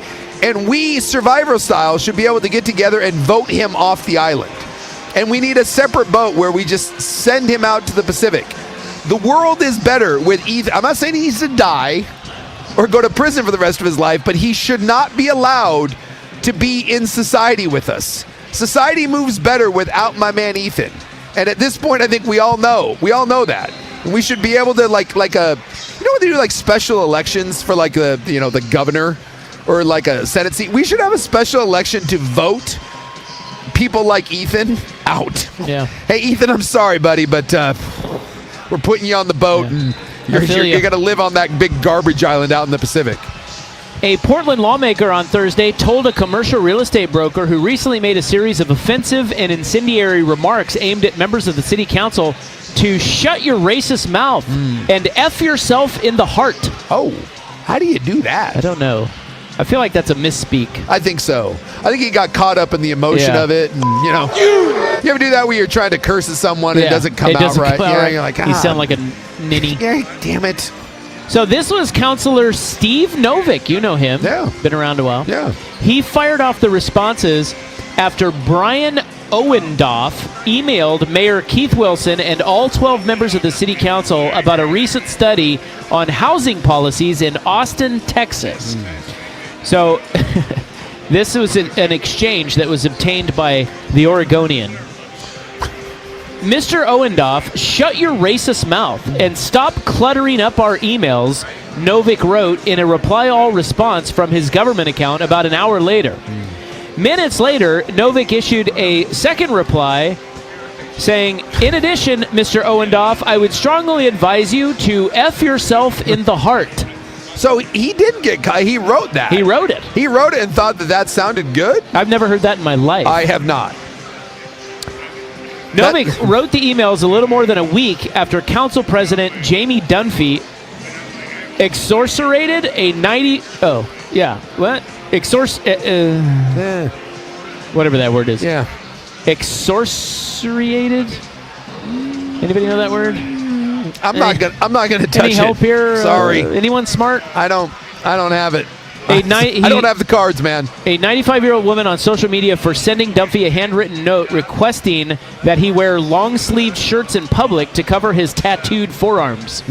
See, this is like straight out of Portlandia, by the way. This is. So a developer with a track record of making caustic comments about politicians and business people, Owendoff has in recent years been an outspoken critic of Portland City Hall's struggles to address homelessness, crime, and downtown revitalization.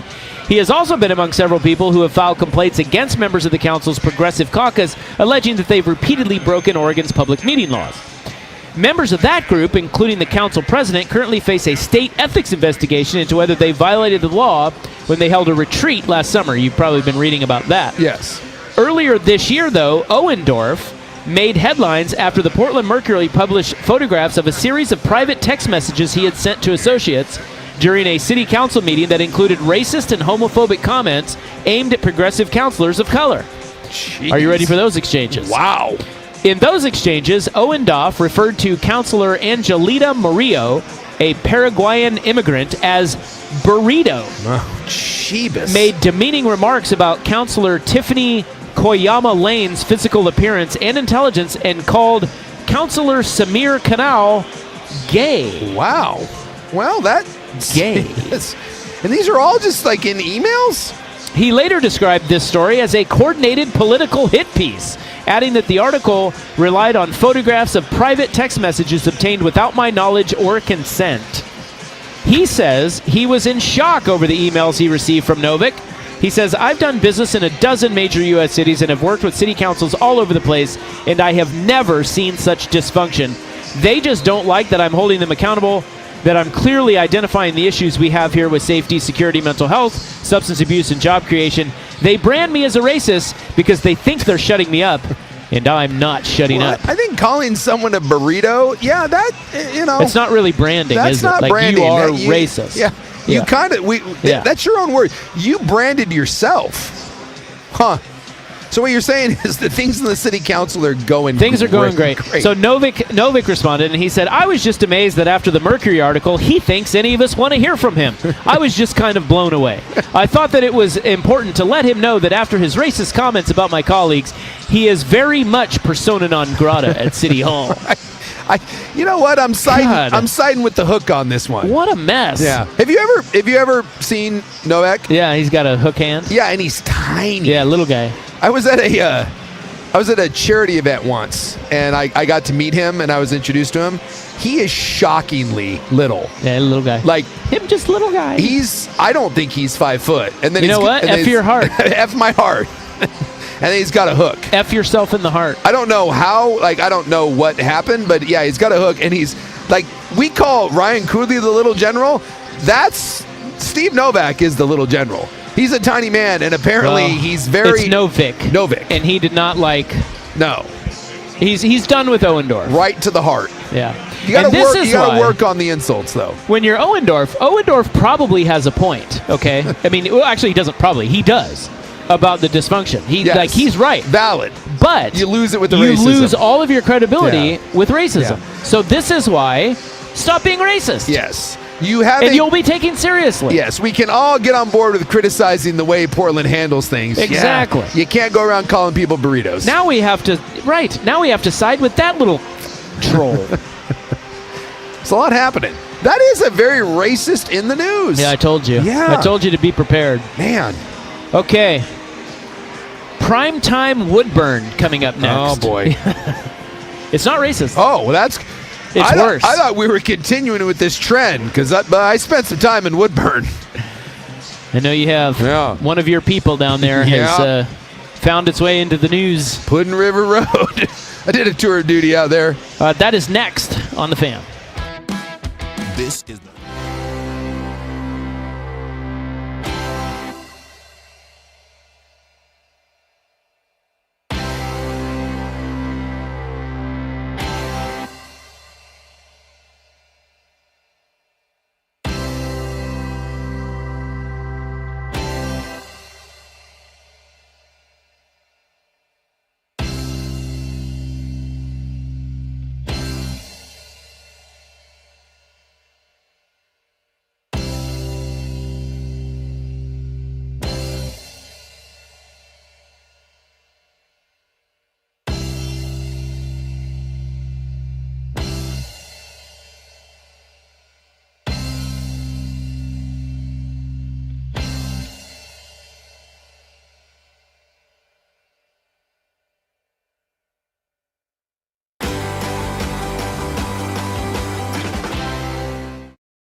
Look at that, just in time. By the way, That's called hitting the post, brother. You're a radio professional. Oh, boy. what's up? Oh, boy, we're getting What? more finger guns. No, but I think you need No. another drink. I No, think we don't. We're good. You Thank should you. probably have another one, though. Thank you so much. Maybe 2 more. You know what I love about that is, okay, so our drunk sales gal is bothering us again. What I love about that is she fails to realize we're doing a radio show, which is amazing because she works with us. That's true. But also, she doesn't listen to a word No. that you say. No. Nothing. Because she asked you for a drink. Yeah. Or she said, you guys need drinks or anything? Like, if I would have said yes, she'd be like, hey, bye. And she wouldn't even have No. got the drink. No. You know what I mean? Like, she's that housed. It's great. And yet she's over there at the blackjack table. I'm sure she's doing great.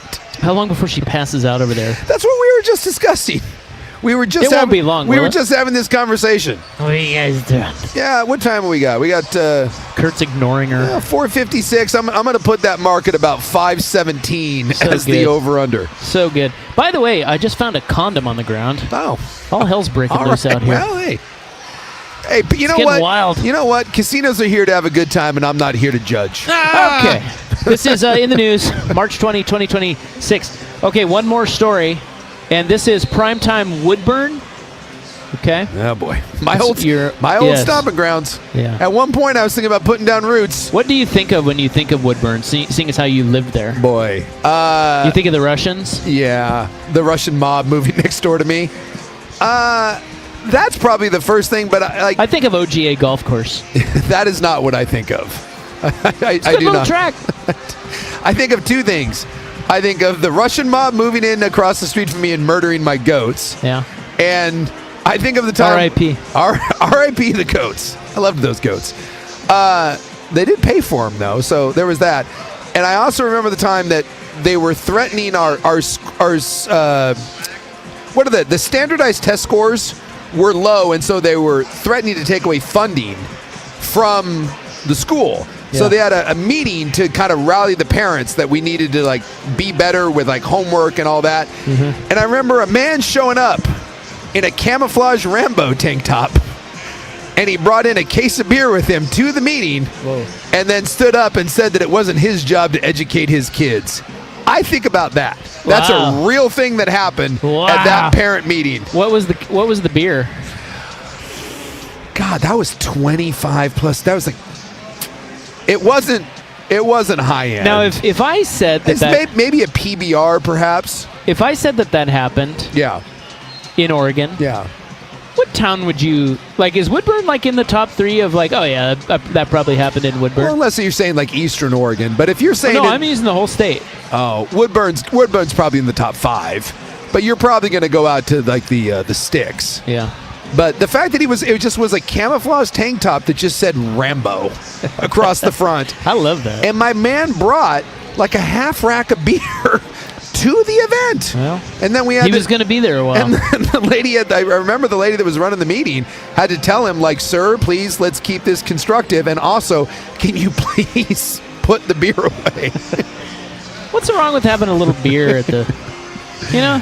The look on that lady's face, that was I will never forget that I don't know what you call it. I don't know if it was a PTA meeting or whatever. That's Well- what I think of when I think of my time in Woodburn. Here's the story. A Woodburn man is accused of threatening to kill a U.S. senator. Oh.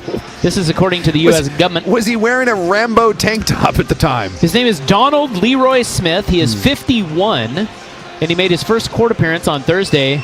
They did not identify which senator Smith is accused of threatening, but they allege he left a voicemail for the senator on November 12 of 2025 saying he was coming to kill them. Yeah, you can't do that. You need to be dead, and he was going to put a bullet in your head. Yeah, you can't do that. That's not good. Yeah, that's a federal crime, Yeah, bro. don't- Leroy. I understand, Leroy, that maybe you had a few pops, you got a little worked up. You can't leave that voice message. And I can tell you when Leroy was arrested, he probably was like, "What? It was just a message. What? I got a little out of hand. No harm, no foul." Or Leroy is shockingly dangerous and needs to be behind bars. That's true. I think that's more likely. All right. You know what? That's 50-50 on that one. Flip a coin. That is in the news, March 20, 2026. It is brought to you by the Advocates Injury Attorneys at advocateslaw.com. Coming up next, we have headlines. We'll get you caught up on brackets. And Yeah, and then we'll talk some sports. You guys like sports? Love sports. We'll talk sports next hour on The Fan.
Now, from the George McCoy and Warren Allen Sports Desk, a Sports Center update on the Fan Sports Network, 105.1 FM and 1080 AM.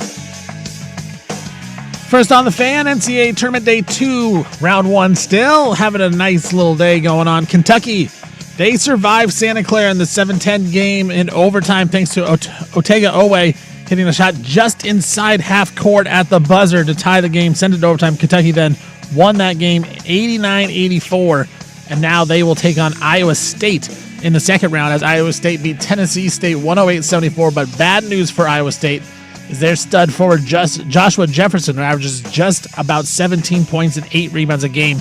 He injured his ankle. Now, his left ankle was sprained. X-rays are negative, so it is uncertain if he will play, but some bad news there for Iowa State. 1 seed, Arizona, they handled Long Island, the Sharks, 92-58. Arizona now will take on Utah State out of the Mountain West in round 2. Utah State took care of Villanova. Tennessee, They beat Miami of Ohio 78-56 to end the Red Hawks season. And Alabama, without their star point guard Aiden Holloway, they defeated Hofstra 90-70. On the women's side, University of Oregon, they were an 8 seed taking on the 9 seed Virginia Tech, and the Ducks get the win.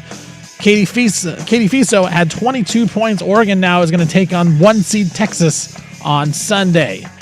Cleveland Guardian pitchers Emmanuel Clase and Luis Ortiz, they are awaiting their trial for alleged pitch rigging system or scheme. They were transferred to the unpaid non-disciplinary leave. They have pleaded not guilty to multiple charges. And the Trailblazers are in Minnesota tonight. T-Wolves are without Anthony Edwards. Blazers only 1.5-point dogs on the road. Portland tied for 8th place in the Western Conference. For more sports scores and stories in 30 minutes, I'm Stephen Vaughn from the George Coy at Warren Allen Sports Desk. Hurt, missing work, insurance companies acting like jerks. Don't call your mom. Call George McCoy at warrenallen.com.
Welcome back. Hope you're having a nice little Friday. We are your sportsmen. We are broadcasting live today from A Casino in Richfield. We are here at Tom's Watch Bar, where they have food, drink, and sports. Yes.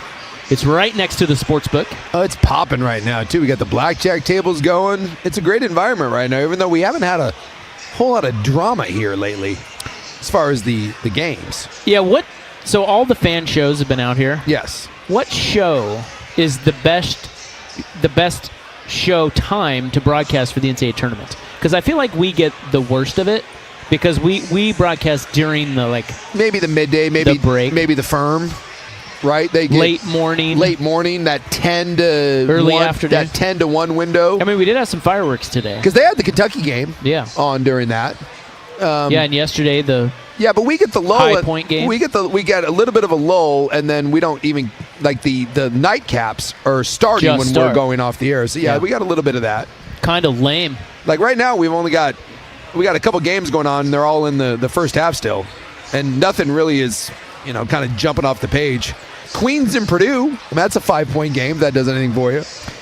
We're here courtesy of A, Window Nation, George McCoy at Warren Allen Attorneys at Law, Cricket Wireless, who's on site here giving cool stuff away, and then also video only. Coming up this hour, the Ducks over-under win total is out for football. I'm guessing that's probably pretty high. It is pretty high. Yeah. But it's not the highest. And I've got a story about the new Tommy John surgery in Major League Baseball. Oh, we have a new one? We do. So same thing on the UCL. It's just a... No. No. Completely different injury. Okay. That guys are getting, and they're getting it because the game has evolved in different ways. Okay. Does that make sense? I'm intrigued. Does that make sense to a bro? Well, yeah. I mean, the UCL obviously is everyone's getting the Tommy John because they're putting so much torque on their arms. The game has evolved, and that's why all the pitchers are getting hurt. Coming up in the club tonight, we have another Shia LaBeouf video. This guy, he's on a generational run right now. Yeah, I guess. He's clearly on a bender. Yeah, Charlie Sheen probably is the generational run. Shia LaBeouf is, he's trying. He's trying his best, Charlie Sheen. What he's doing is he's in this weird vortex of the cops constantly being called. Yeah. But nothing really major happening. Yeah, it's all fairly minor stuff. Yeah. Like he got arrested in New Orleans because he threw a punch. Yeah. But other than that, all of his stuff has just been kind of we better call the cops on this guy. But if you were going around your underwear in a lobby of a hotel, right. you're probably going to get the cops called on you. So anyway, we'll have that. And, look, friend of the program, Chuck Norris has passed. Yeah. We must discuss. Yeah, yesterday they said that he was hospitalized with a health event, and then, you don't know how serious that is. Well, today it turned out it was pretty serious. How cool was that moment, though? For those that are new to our show, we used to have a producer named Bernie. Yeah. And Bernie his idea was the mystery guest, and he would call and get a guy on the line. Not tell us who it was, and then we just had to bring them on the air and figure out who they were by talking to them and then interview them. Yeah. It was very scary as a host, but it was also great. Yeah. It was really fun. He got us, like, Bret Michaels was one, Bear Grylls was one. Trying to think who else he got us on there. I remember one of them was Chuck Norris. Well, that's what I'm getting to, is that one day, and probably our finest, thank you for the cocktail, sir. I just got a new cocktail. I just wanted to let him know. Let everyone know. Those guys are great. That was the crumpled up ticket guy? Yes. Fantastic. Yeah. That guy got it. Anyway. I don't remember any. One time we pull up the phone line, and a lot of times we could guess right away. Sure. Certainly Bear Grylls we did. Yeah. But with Chuck, I remember it took us a minute. I don't remember the full interview, but I remember John Parr was one of them? Yes, John Parr, because we loved St. Elmo's Fire. Elmo's Fire. And, we had Chuck. We got to freaking interview Chuck Norris. I thought that was pretty, and he was super cool. Super nice man.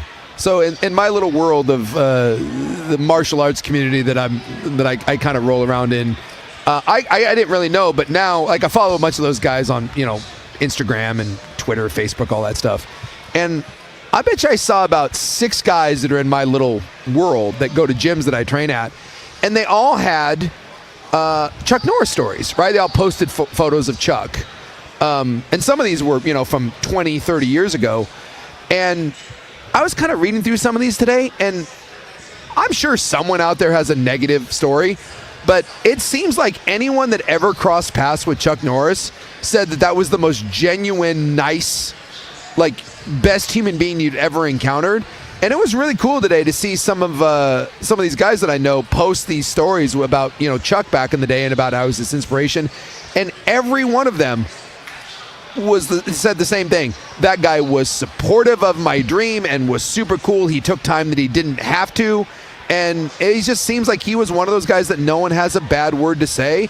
And by the way, he was a legitimate badass. Yeah. I mean, it wasn't fake. No, like by all accounts, and he's got the titles and stuff, but anyone that ever fought against that guy in a tournament or trained with him, Chuck Norris was the real deal. Yep. That was a full-blown expert martial artist and an expert, awesome human being. All right, well, we'll have to give you some of the finest Chuck Norris facts. Yeah, because in honor of him. There was like a great there bit. was like a 5 to 8 year run. Oh my God! It was a long. I don't know if it was a full decade, but it was a long time where the Chuck Norris facts were. This is going to be thing. a bold statement. Internet is pretty much awful. Yes, but seemingly necessary in these times. Yeah. Is Chuck Norris facts not one of the greatest things that the internet has ever done? Yes, it's one of the longest lasting bits. Oh my God! And it was phenomenal. Absolutely fantastic. Yes. So we'll get to that coming up in the club. But up next, let's get you caught up on brackets and headlines. Okay, we'll do it when we return here live from A on the Fan.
All right.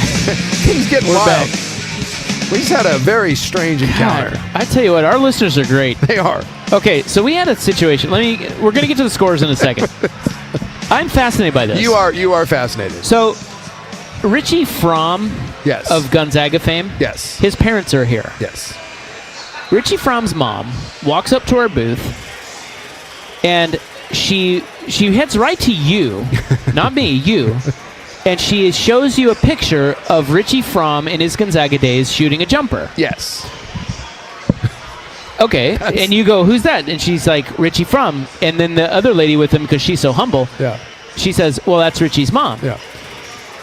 I'm like, okay, well, Richie Fromm's mom, you're a sports guy. Yeah. You're a Vancouver guy. Yes. It's like, okay, this makes sense. She wants to show you that she's Richie Fromm's mom. You're going to talk, and it's going to be great. Yeah. Then she says, what are you guys doing? She has So wait a minute. She has no idea. So she had no idea who you were, or we were doing a radio show. No. She just walked up and showed you Richie. She just showed you a picture of her son shooting a basketball. And when I told Why? her that I knew her son, like me and Richie are the same age. Yeah. He went to Battleground, Yeah. I went to Mountain View. She was blown away. I used to play pickup basketball with Richie. Richie and Dan Dickow and all those guys. Did you school him? No, I can assure you not.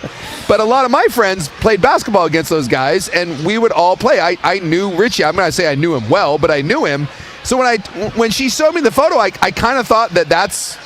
She was like, hey, you're from the area, you're Yeah. the same age. No, That all makes sense. But that's not what She happened. had no idea who you were or what we were doing. So she just randomly saw a table of two guys with a computer in front of them and decided to randomly shove a photo. Do you think she does that to everyone?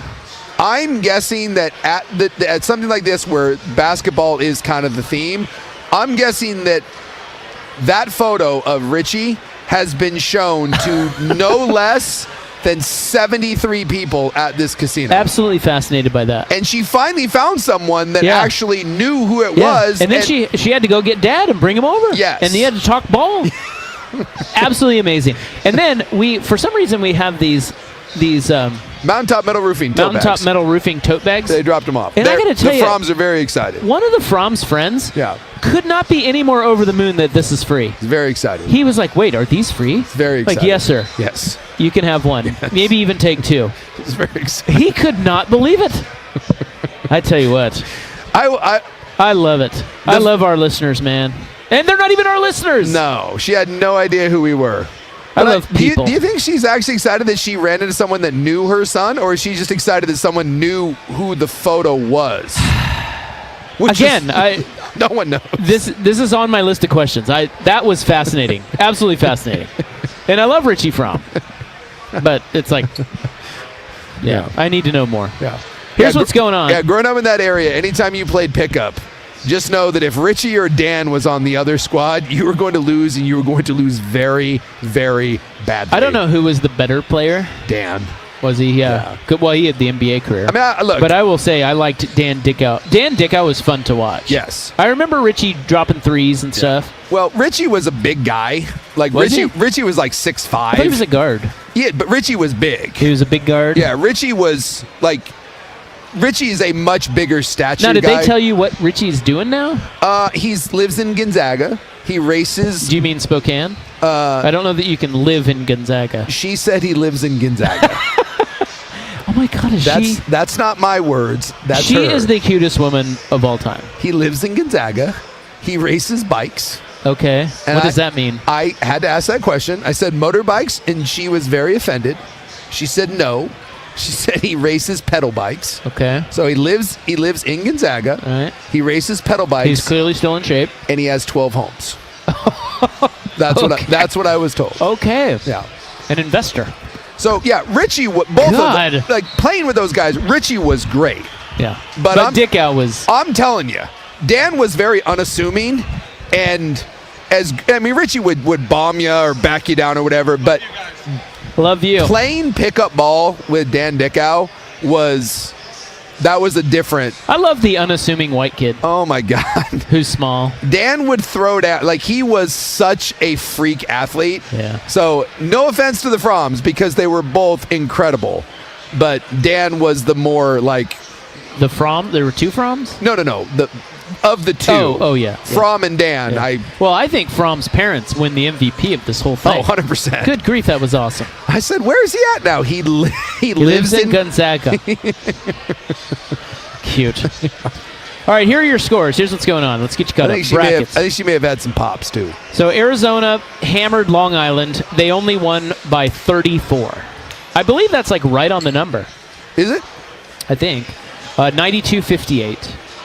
Iowa State only won by 34 as well. They both won by 34. Big deal, though. They lost one of their better players 3 minutes into the game. Joshua Jefferson. Yep. They said the x-rays are negative, so we'll see. They play Kentucky. Kentucky, that's the game of the day. Kentucky beat Santa Clara 89-84 in overtime. Kentucky had to hit a, what would you say, like 40-foot banked-in three-pointer to tie it and send it to overtime as time expired. Yep. Unbelievable. Santa Clara beat them. And then they ended up winning and, more importantly, covering. That's good teams win, great teams cover. Utah State, late rally, they get past Villanova. And yes, 86-76. And can we please stop everyone sending me the memes? I get it. Of what? Utah State? BYU, $12 million roster, first round exit. Utah State, $1.5 million. I love that. Thank you to everyone that has sent me that. Because I'll tell you what, just know that when you send it, you're not the first. If anybody deserves that, it's you. I woke up today and it's just there's the flood of them that came rolling in with Utah State. So I think that Utah State moves on. Stevie Brackets may have to help me out if he's paying attention. I think they play Florida. They play Arizona. Arizona. Okay, so they play Arizona. Okay, and then Tennessee. So Miami of Ohio. Stevie Brackets was right the whole time about Miami of Ohio. Yes. They're terrible.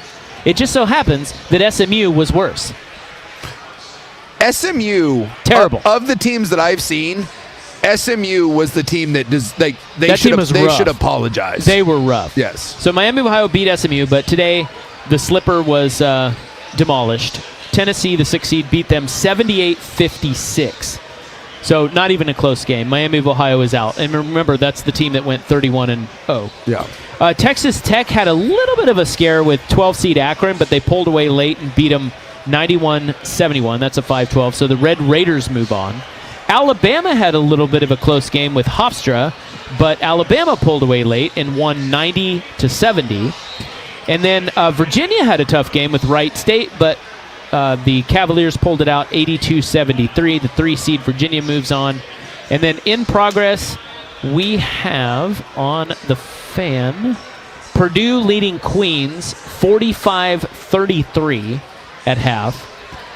And St. John's is up 19 on Northern Iowa at half, 47-28. UCLA halftime leads UCF 35-27. And Iowa, out of the Big Ten, is taking care of Clemson. That's a 9-8 matchup. I think the winner there plays Florida. Iowa's up 51-37. Yes, they do play Florida. By the way, I don't know if did you catch the clip going around of the Villanova? So Villanova lost to Utah State, if you don't know. Yeah, Villanova was in control a lot of that game. Yeah. So did you see the clip of Kevin Willard, who's their head coach? No. Stevie Brackets, I'm going to need you to see if you can dig that out for me. But so this was it was early in the first half. And, they do this sideline interview, like 10 minutes into the game. So it was, it was 22-18 at the time. Okay. And the little sideline reporter goes over and they get Willard and, they do the little one question or whatever. And she asked, what he's going to do. I got it right here for you. Oh, yeah. This is the... 10 minutes into the game, 10 minutes into the half, this is the Villanova coach to the sideline reporter. Coach, 16 paint points for Utah State. On the fan. Do I want to hear this? It's good. How do you keep them out? Maybe not. It's not working. Ow. All right. God sakes. Is it good as in, he's an ass? Or Yes. Yeah. It's hilarious. He's intense. So do we have it or should I just read it? Keep going here. I don't know what that means. Well, now I'm... Just talk. Just talk. Just read it. So- what did he say? So they're doing the interview there, and she asked him like what he needs to do to get it turned around, and he said, "I'm gonna need to fire my whole staff." Oh. And she says, "Not now." And he goes, "Yeah, I am, because we've given up 8 points on the underneath out of bounds defense. The only thing I'm gonna do is fire them and get a new staff." Oh, that's fantastic. And then they Wait, why lost. is that their fault? It's amazing. He's the head coach. And then they lost. Fire my staff. I don't know if I've ever seen that. Yeah, so this was after the fact that Utah State beats them, and that clip was going around Twitter. And when I first saw it, I was like, I thought, is that AI? And then I'm like, no, that's the real broadcast. All I'm going to have to do is fire my whole staff. So do you think he does fire his whole staff since they lost? Well, I kind of think he has to now. I think he's backed himself into a corner. I love the only thing I'm going to do is fire them and get a new staff. I'm sorry. I appreciate that level of honesty. The look on the reporter's face, the sideline reporter, is amazing. Why does she say? Oh, you know who that is? That's the Maryland guy. That's the guy who coached Maryland last year. Oh, that's the ass that left, right? Yeah. Yes. Yeah, he's a giant red ass. He's doing bids. Look. She's like, Oh, that's I'm fantastic. going to fire my whole staff. One other note, or actually a couple of other notes. 8 seed Oregon. I'm talking about the women. The women, yes. Or shocking development, the men's team Not in the tournament. Didn't make the tournament. Yeah, they didn't make the tournament. Oregon beat 9 seed Virginia Tech Handily. 80-70. Yeah. So they move on to meet top seed Texas Sunday in Fort Worth. Horns down. And I meant to look up Texas. So Texas was only a 44.5 point favorite over Missouri State today. Yeah. And I meant to look up Point spread? well, no, I just told you the point spread was 44. Yeah. I meant to look up how they did, and I failed to do that. So I'm going to do that in a moment. Well, I thought you were talking about like what the Oregon versus Texas point spread will be. No, I just want to see if they covered against Missouri State. Texas won by 42. Jeez. Vegas is They're unbelievable. Yeah. Missouri State covers the 44.5 by a thread. sliver. Can you imagine sweating that thing out? Also, Oregon State women's team, they were in the WBIT. The what? The WBIT. The WBIT. Oh, sure. Women's Basketball Invitational Tournament. Okay. And they lost. They lost in the first round to Wisconsin the other night, so they're out. How are you ever going to live down losing in the first round of the Whibbit? Well, that's what I call it. The WBIT. I kind of like that. The Whibbit. I think we should stick with that. Yeah. And then I think we have Blazer Ball tonight. They play at Minnesota. Yes. No Anthony Edwards in this one. Oh, good. They're still 2.5 point dogs. Are your Portland Trailblazers? I can't imagine. Yeah, we'll see you there. I can't imagine they win, but they've been beating up on the likes of Brooklyn and Indiana and I think, Utah. Are they in the 9th spot now? They moved ahead of somebody. They are tied for 8th. Wow. Yeah, because they moved ahead of Golden State, and they're serious? tied with the Clippers. Does that mean a home play-in game? If they got to, Right? if they Not got to necessarily. 8, it wouldn't necessarily mean that. Well, who gets to? Well, they'd have to lose. If they lose to the 7th seed, then they would get the home game. Yes. Oh, right. So they have to go on the road. Who's 7 right So now? Phoenix. So 7 and 8 play each other, Yeah. and the winner of that's in, and Yeah. the loser of that would Host. then host. And who's 8? Who's 9, 10? So Golden State, Portland, LA, and Phoenix. That's 10, 9, 8, 7. And they're not going to get the 7. Phoenix Wait, you is, just said Portland was the 8.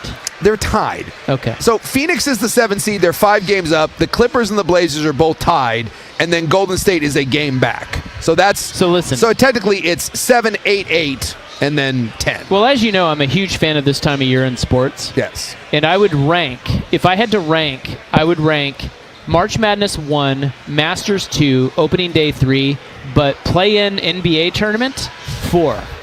It's just a tough time of year for it to get number 1. Yes. But it's close. Yeah. You know, I mean, it's a big tournament, the play-in tournament. It's no Whibbit, but I think you want to play the Warriors. Am I wrong? Of those 4, or I mean, of those 3 teams you could play, you want to play the Warriors. Yeah, especially You're if not beating Phoenix, are they? Come on. no. Why are we even talking? Why am I bringing this up? I don't know. I want to punch myself in the face. Well, I thought we were talking about the Whibbit. No. F the Whibbit. And F you. All right. I We may gotta or get may out. not have that sound if you want me to try to play it again. Yeah, I'd like to hear it, yeah. Hopefully it works this time. Okay. Coach, 16 paint points for My Utah computer's State. up. How do you keep them out? Okay, great. All right. Coming up next, the new Tommy John surgery in baseball. We will be right back. Here's Stephen with SportsCenter. Now, from the George McCoy and Warren Allen Sports Desk, a Sports Center update on the Fan Sports Network, 105.1 FM and 1080 AM. First on the Fan, NCAA Tournament, Day 2, Round 1. Nice little day today. The big one was Kentucky. They survived Santa Clara in the 7-10 matchup. That game went to overtime thanks to an Ortega-Owe jump shot just inside half court at the buzzer that tied it up. Sent that game to overtime. Kentucky then won the game 89-84. They will take on Iowa State in round 2. Iowa State, they took on Tennessee State, beat them by a ton, but some bad news is one of their best players, Joshua Jefferson. He averages about 17 points a game. He injured his ankle. X-rays came back negative, but we will find out hopefully soon if he'll be available to play against Kentucky. 1 seed Arizona, they handled Long Island 92-58. They will now take on Utah State in round 2. Utah State was down by 10 going into the half against Villanova, but rallied back, won that one. Tennessee, they ended in Miami, Ohio's slipper run 78-56. Tennessee will now take on Virginia. Alabama, without their star point guard Aiden Holloway, defeated Hofstra 90-70. And then the women's side, University of Oregon women, the 8th seed, they defeated 9th seed Virginia Tech 70-60. It was Katie Fiso. She led the way, 22 points. Oregon now will take on 1 seed Texas in Austin on Sunday. As they wait trial for an alleged pitch rigging system, Guardians pitchers Emmanuel Clase and Luis Ortiz were transferred to the unpaid non-disciplinary leave. They have pleaded not guilty to multiple conspiracy charges for allegedly benefiting gamblers by throwing balls intentionally. Trailblazers in Minnesota tonight. T-Wolves are without Anthony Edwards. Blazers were about 1.5, 2-point underdogs going into the game. Near the end of the first quarter, Trailblazers are up by 3 in this one. Blazers are tied for 8th place in the Western Conference with the Los Angeles Clippers. For more sports scores and stories in 30 minutes, I'm Stephen Vaughn from the George McCoy at Warren Allen Sports Desk. Hurt, missing work. Insurance companies acting like jerks. Don't call your mom. Call George McCoy at WarrenAllen.com.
a.m. The Fan. Coach, 16 paint points for Utah State. How do you keep them out?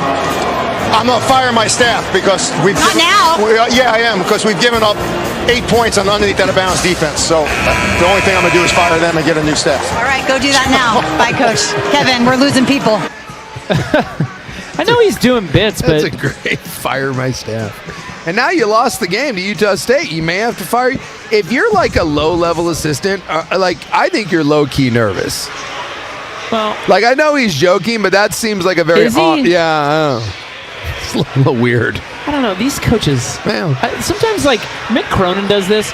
I can't tell if they're doing bits or if they're serious. I think it's one of those things like where you're like half joking, like the people that tells that like it's like the wife. It's, you know what? You know, you and your friends should totally make out. Haha. Seriously though, if you want to, I'd be cool with it. No, I'm just kidding. But like seriously, if like if you guys like wanted to like make out or something, I'd watch. I'm kidding. But yeah. I think it's one of those things. There's an element of truth to it. Otherwise, you wouldn't be saying it. But you don't want to just come out and be honest about it. So Yeah, it's weird. yeah, it is weird. And he is an ass.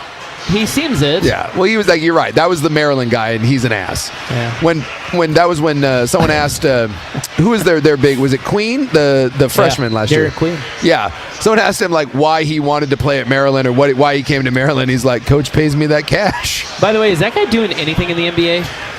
Because he seemed like he had some game. He started out the year pretty good. He was like Zach Randolph. But I don't know whatever happened to him. But he came out of the gate pretty good. Stevie Brackets might know a little better. He was doing really well at the start of the year. There's a lot of injuries for the Pelicans, and then they all get healthy, and then he went to the bench, and now he's kind of sucked the last month or two. Okay. A Pelican, huh? Well, he's in New Orleans. Yeah, he's averaging 12 and 7. All right. 12, 7, and 4. Not bad. Not bad. For New Orleans. I mean, The God, new it's Zion Williamson. Good little player. Good little boy. good little player in New Orleans. So now to baseball. Opening day is Thursday of next week. I think technically Wednesday, but Yeah. But the real opening, where all 30 teams play. yeah, they're doing the Netflix game, Giants-Yankees on Wednesday, and then everyone else, I think, on Thursday. Yeah, that's so it's March 26th. So that's the soonest that baseball has started ever. Really? Yeah. Yeah. Is there a reason why they're moving it up? Because they're, I think they're moving up the playoffs, aren't they? Is that what I was going to say? There had to be a reason why they moved it up. Because some of those East Coast games, like they get snowed out. Like Yeah. it's still bad weather out there in the East a lot. Yeah, I want to say it has to do with the playoff schedule, but I'm not sure. Anywhoosies, I was reading an article today. I thought it was interesting. There is a new Tommy John surgery in Major League Baseball, and I don't mean the elbow surgery. Yeah. I mean a really common surgery that a lot of players are having to go through. Sure. Because of the way they're playing the game now.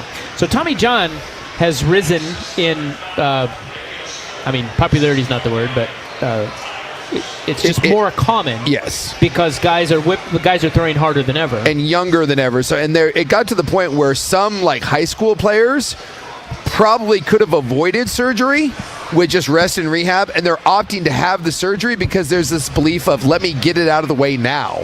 Because it was like you're going to have it eventually, and I'll be stronger. Was it Dr. James Andrews is the one that originally came up with that? Yeah. And at the time, it was viewed as a career ender, and now it's like almost a rite of passage. It's very weird. Yeah.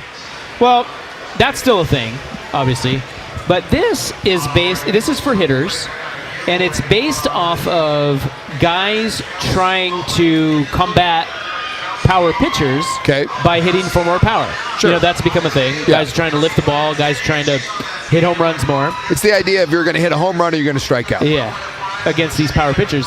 Well, there's this pebble-sized wrist bone. Is this the one Mike Trout had? Well, I don't know if Trout had it, but Lindor had it. Yeah, he just had it. He had it, yep. And Corbin Carroll had it. Yep. Jackson Holiday of the O's had it. And it's concerning, not for the fact that guys have it, because apparently you're only out about 8 weeks. Yeah. It's a little bone in your hand. And I'll tell you in a second why they're all getting it. But what they are saying is that most guys that have had the surgery have not been able to recapture their power. Oh. Their numbers are dipping after this surgery. So it's a pebble-sized wrist bone, and it's getting obliterated because hitters are chasing more power. So it's near the base of the pinky and the ring finger, and it has a hook-shaped protrusion on it, and it sticks out kind of towards the palm. So it's like right here. Yeah. And Yeah, I'm seeing the little diagram of it. yeah, so most guys, and they did a study on this, they said that it was like 261 players, and I forget, it was a doctor, some sort of study in a Journal of Medicine put this out there, that after this surgery, they found that 261 players did have a small but statistical decline, and it was a significant statistical decline in offensive production, not just home runs. So it comes down to how they hold the bat. Yeah, so, I'm looking here. So that's the bone that will literally rest on the knob of the bat. Exactly. And that's exactly what's causing them issues. So it used to be that Ty Cobb, the old Ty Cobb days, choked up.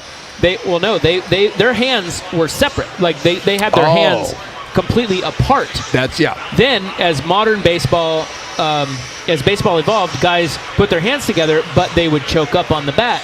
Now you have guys holding the bat with their bottom hand completely wrapped around the knob, and you'll see it. Yeah. Sometimes their pinky is completely off of the bat. Yeah.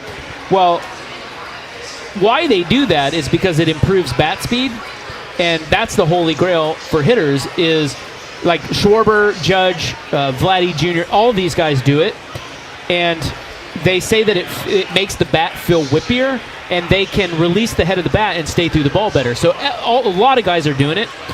And the problem is, and it's not that they're getting hit on the hand, although you do see that some, where a guy gets hit by a pitch.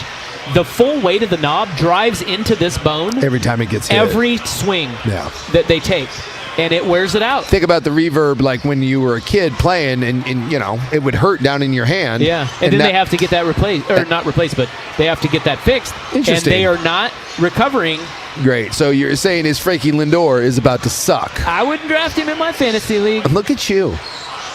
Interesting. Corbin Carroll, same thing. Huh. So yeah, something to keep an eye on. I have heard like when Lindor got that, I was like, oh.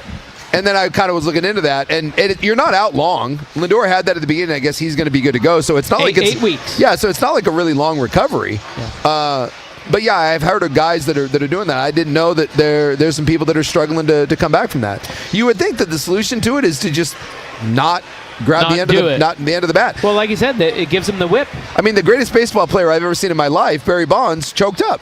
Yeah. He was. Sure. That's easy to say. He was also on steroids. Yeah, I know. But he did that before. Bonds always did that. Bonds always had the choke up. But he wasn't facing these pitchers. Pitchers are pitching. They're throwing harder than ever. It's all in the cat and mouse game between pitchers and hitters. Yeah. Because once pitchers started throwing, they're basically trying to throw their arm out every time they throw the ball. They're hitting 100 miles an hour. Yeah. Like it's common for any just random reliever to hit 100 miles an hour. Well, hitters have to combat that. And the way they've combated that is trying to lift or strike out. They just said, we'll strike out more, but we're also going to try to hit the S out of that. Now, I know baseball guys now do the thumb brace, because these hitters come up now and they're wearing all this kind of armor. I wonder if this is a commonplace. Are we going to see some sort of I don't know, a brace? Carbon fiber brace there on the bottom of the hand to kind of combat this? Well, you would think somebody's trying to come up with that or just change the bat. Yeah, are we going to go to not a knob, or a smaller knob, or just one side doesn't have a knob? I don't know. If this is going to be a problem, and you're seeing this, and guys are struggling to come back from it, I guarantee you someone right now is working through this issue.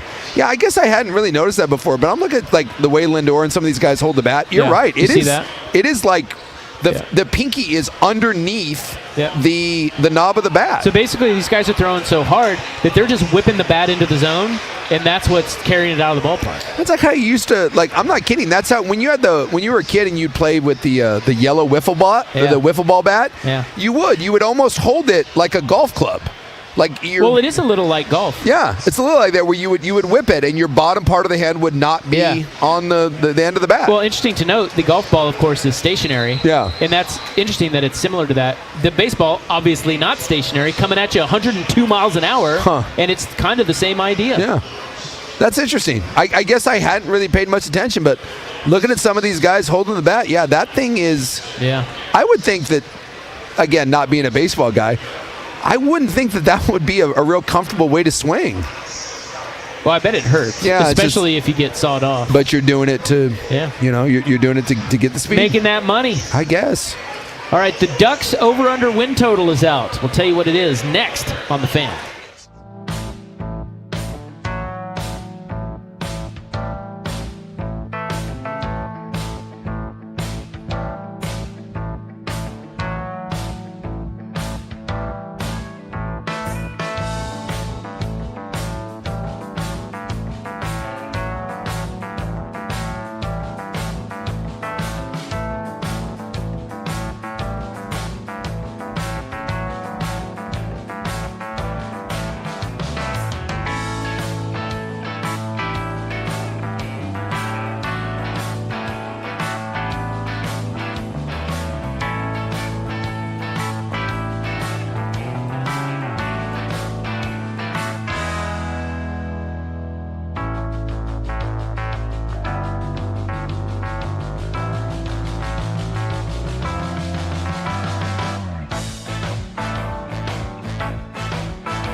Well, I can confirm the black chips.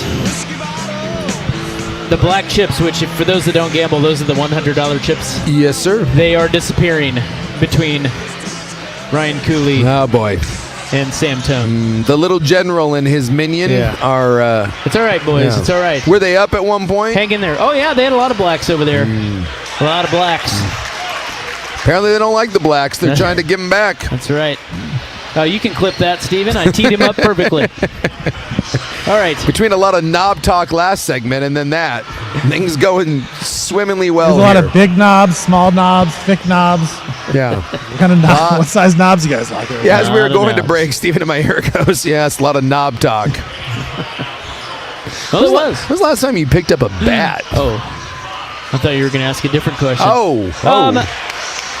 That's a good question. Because I'm trying to remember if I have I shot don't have a bat. if I've shot a basketball or swung a bat like sooner, like I guess more recently. Like real basketball I just when's the or last- mini?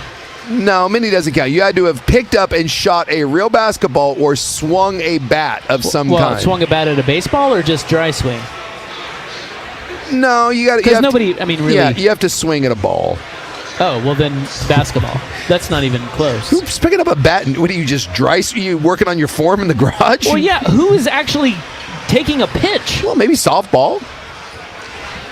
Yeah, but not me. No. I was just asking a question. Which have you done more recently? Basketball. You shot a basketball. Yeah. When's the last time you shot a basketball? Boy, That's my point. Like, it just doesn't. I don't know. When I was 15, 20 years ago, I felt like I swung a bat and shot a basketball on a somewhat regular basis. I couldn't tell you the last time I touched one. It's been a while. Yeah, I used to have bats at the house, but I think I broke them all. You just swinging too hard. Sometimes you got to put her in her place. You doing the Bo Jackson? Yeah, over my head. Yeah, because the knee is one thing. The Bo Jackson break over the head, that might be the scariest, like, what the hell was that I've ever seen. Because me and my idiot friends would get drunk in college and we would do the bat over the Well, knee. he knew it was broken. Oh, is that the urban legend? I don't know, but I would have to think for him to do that, he knew there was a crack in it, and he knew he could break it over his head. Otherwise, he would have done it over his knee. Because Don't you think?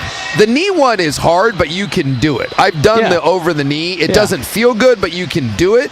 The head one, I don't know. Even if there was a crack, that's still one of those. I'm not certain that's not the most impressive thing Bo Jackson has ever done. And that's saying something because Bo Jackson did a lot of impressive things. My man. Now he's just like kind of a big dude that sells, I think, like fish and chips. He sells like seafood, frozen seafood in the South. Makes a lot of money. So we've got the Oregon Ducks. The fam is here. Yes, the whole crew. All of them. Yeah. Oh, my God. Well, little known fact, earlier this week, it was the BTJ's birthday. Oh, yeah? Yeah. So 30 again? 30 again. So this is... Is this the celebration This is tonight? kind of a celebratory sort of weekend. Like when the birthday falls during the week, Yeah. you gotta kick it forward to the weekend. Apparently they don't like the blacks. They're trying to give them back. Wow. That works. Wow. That works. Yeah. Put that with the rest of them. Yeah, you saddled me up for that one. Yeah. God, that worked out so well for that me. really did. It worked out a little too well. Yeah, that's... Boy, there's a lot of problematic drops, and boy, that's going right near up there. That's going right near the top.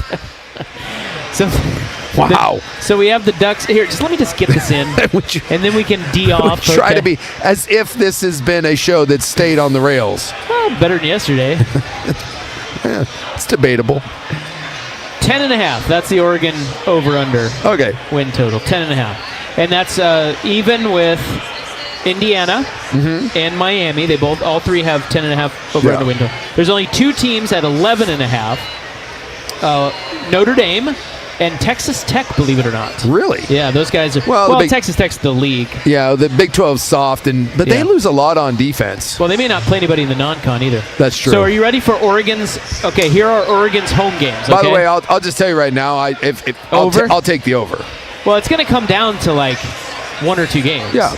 But the home games are Boise State, Penn State, UCLA, Nebraska, Northwestern, Michigan, and Washington. Yeah. The road games for Oregon this year are Oklahoma State, USC, Illinois, Ohio State, Michigan State. So I can lose 2 and win my bet. So Yeah. if I'm going to believe that Ohio State is the loss, Okay. just on the road at Ohio State, Yeah. I can give you, let's say they lose at USC. Sure. Then I'm still. You're still winning. Still winning. Right? Oh, no, 10.5. 10.5. Oh, so I do. You can only lose one. You got to lose one. They're smart. They know what's up.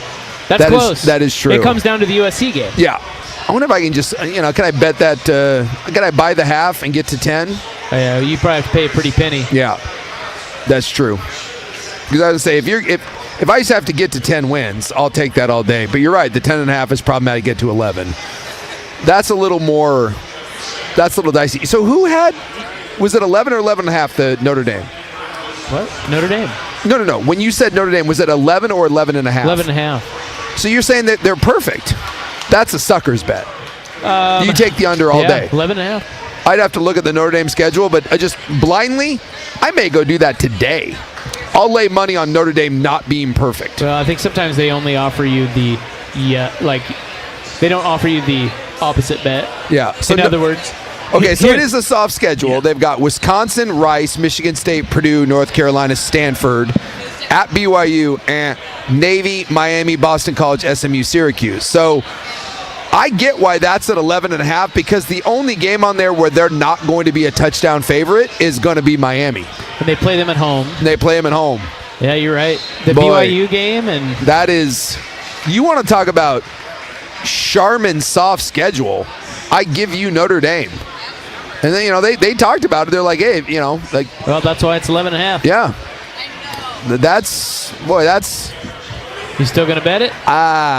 Just in general, if you tell me that I have to bet, I don't care who it is, and you're telling me that they have to be perfect, I will bet the under. Yeah, I feel that. But who's more likely to go to cover that? Texas Tech or Notre Dame? And here is Texas Tech's schedule.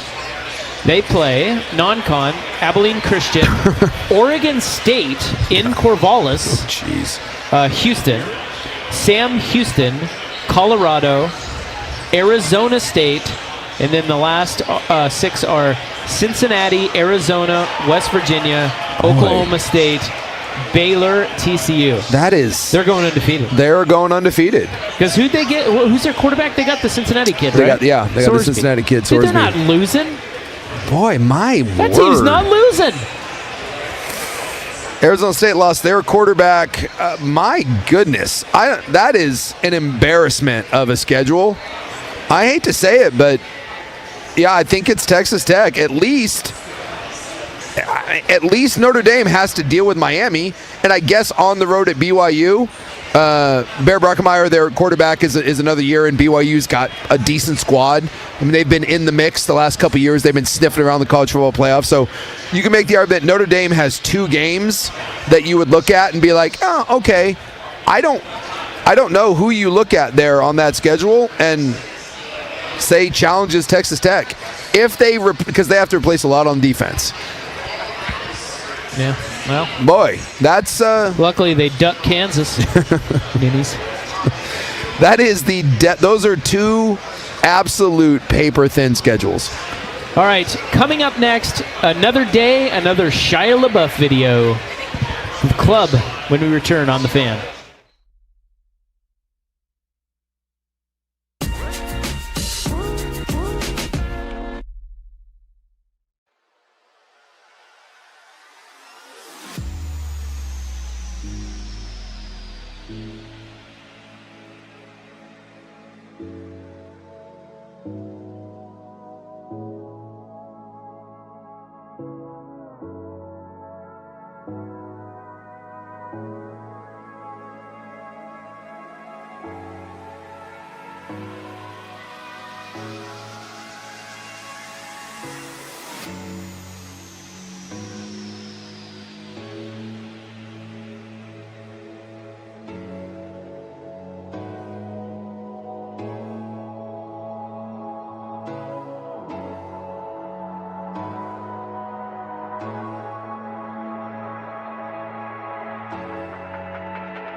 from the George McCoy and Warren Allen Sports Desk, a Sports Center update on the Fan Sports Network, 105.1 FM and 1080 AM.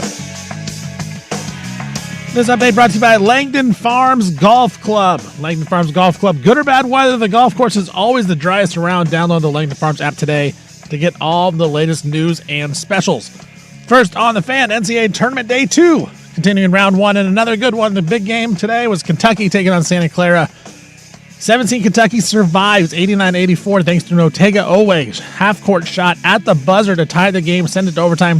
Kentucky then took care of business in the OT. They will now take on Iowa State in round 2. Iowa State took care of Tennessee State, but some bad news. They may be without one of the best players. Joshua Jefferson rolled his ankle early in that game. X-rays were negative, but status still uncertain for Sunday. 1 seed Arizona, they beat Long Island 92-58. They will now take on Mountain West, Utah State, who took care of Villanova in the second half. Utah State was down by 10 at half, came back and won that game. Tennessee took care of Miami of Ohio 78-56 to end Miami of Ohio's season. Alabama, without their star point guard Aiden Holloway, defeated Hofstra 90-70. On the women's side, Oregon women, they defeated Virginia Tech 70-60. Katie Fisto led the way, 22 points for her. Oregon, the 8th seed, will now take on 1 seed Texas on the road in Austin on Sunday. And the Trailblazers back at it tonight, taking on the Minnesota Timberwolves. Timberwolves were without Anthony Edwards in this one due to an injury. Blazers 1.5-point dogs going in, but at half, Blazers up 68-59. They're tied for the 8th spot in the Western Conference. For more sports scores and stories in 30 minutes, I'm Stephen Vaughn from the George McCoy at Warren Allen Sports Desk. Hurt and missing work? Insurance companies acting like jerks. Don't call your mom. Call George McCoy at warrenallen.com.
Jeez, Boy, man. that makes me uncomfortable. Tone it down. Good. You're on the air. Gravy.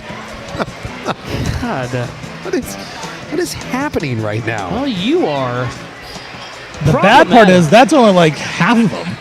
That's out of context. That is only half of it. It's out of context. I don't think it is anymore. Boss How many man Dusty came in and was like, what was the context of that drop there? I had to tell him. What was it? It was, you said... the black chips. Yeah, The black poker chips. chips. As far as you know. Cooley and the Tunger were giving back the black chips. Oh, by the way, they're not over there anymore. I think they've They lost. must have gotten cleaned out. Yeah.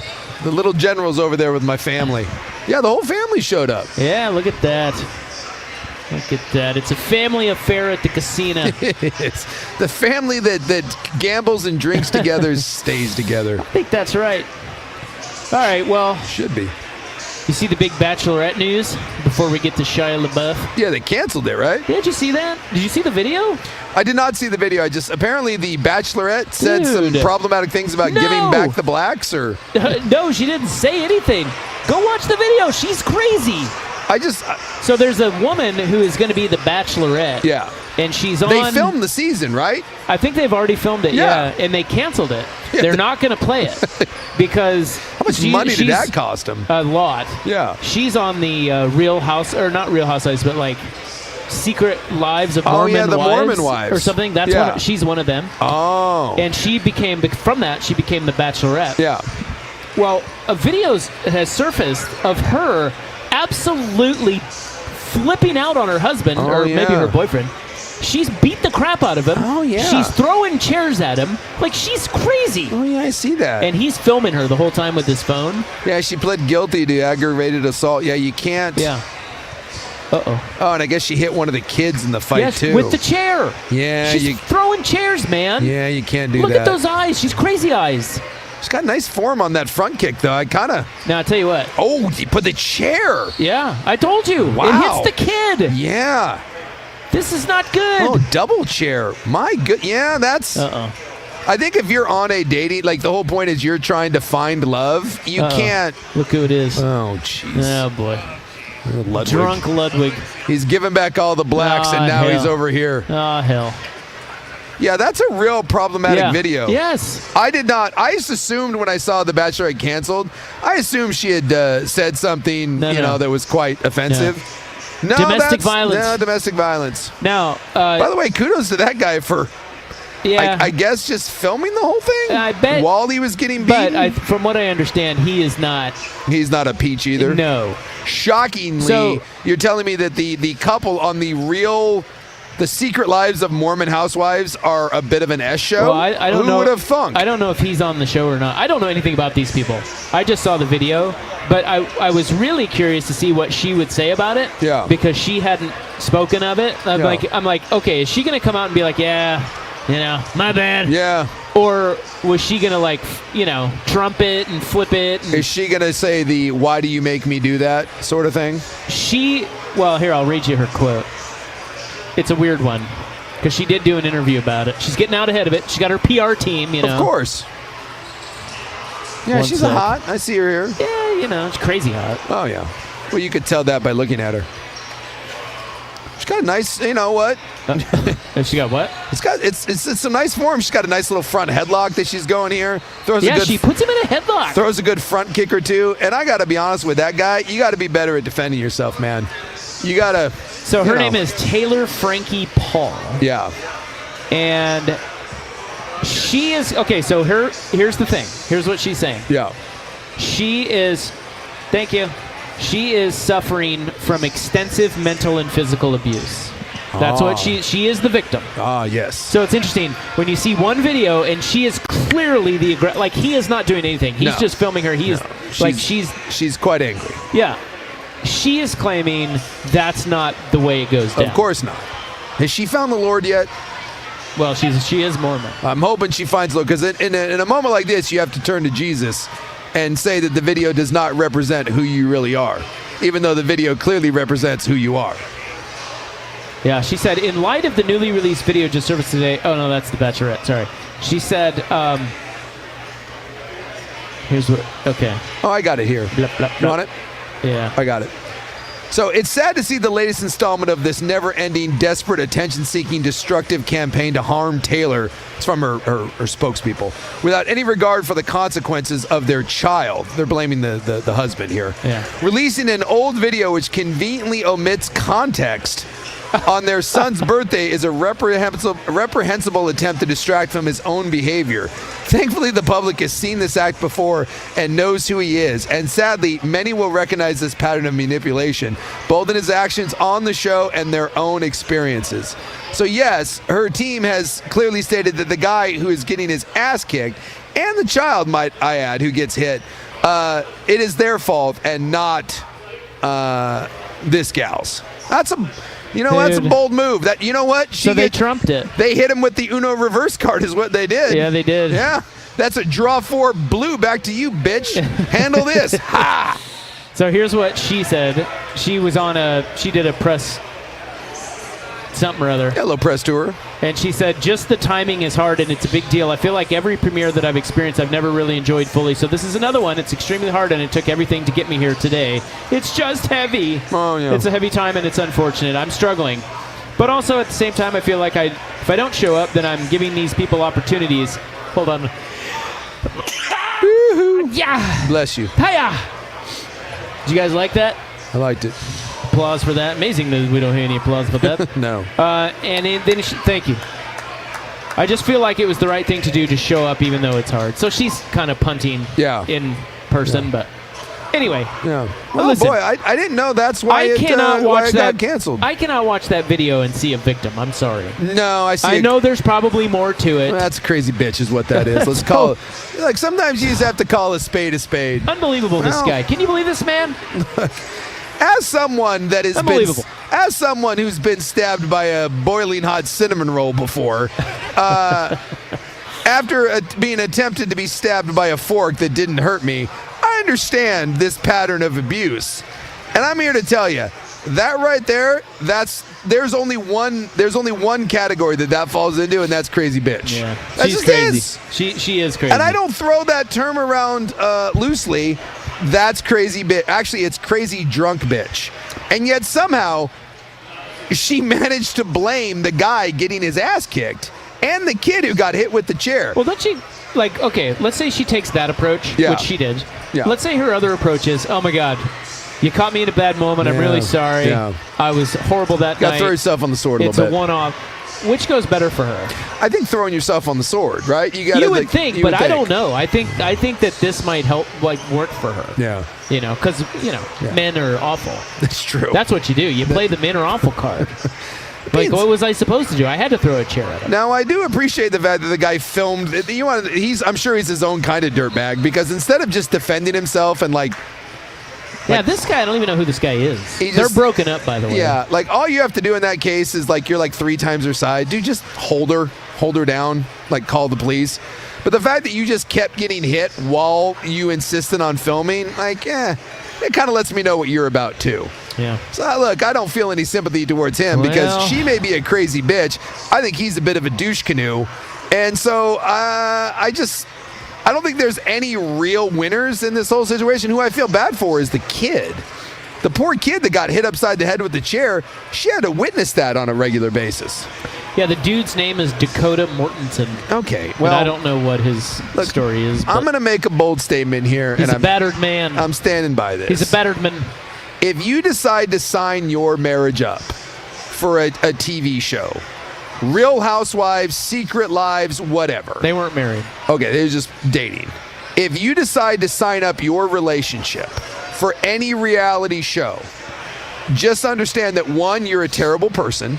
2, you don't care about your relationship because you know it's going to end.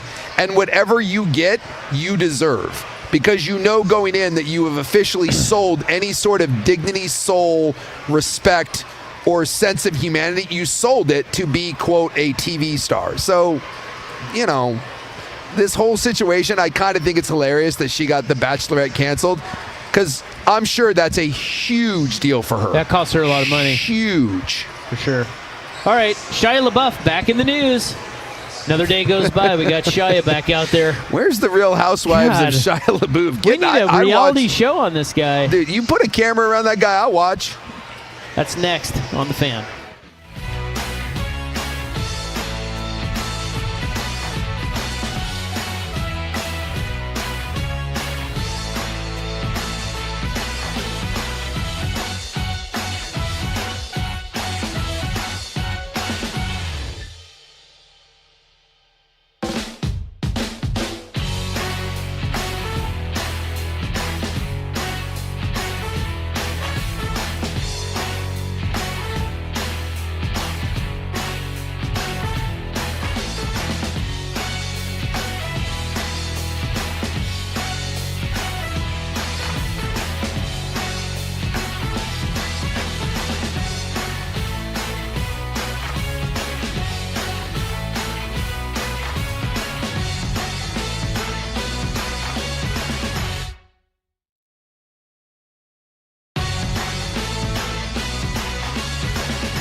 From here. Yeah, I mean, there's not a lot to report regarding the Shia LaBeouf news, only that TMZ, who is covering him ad nauseum. Well, this is like when, who was the ESPN reporter? Was it Pedro Gomez that was like lurking around Barry Bonds' trash can?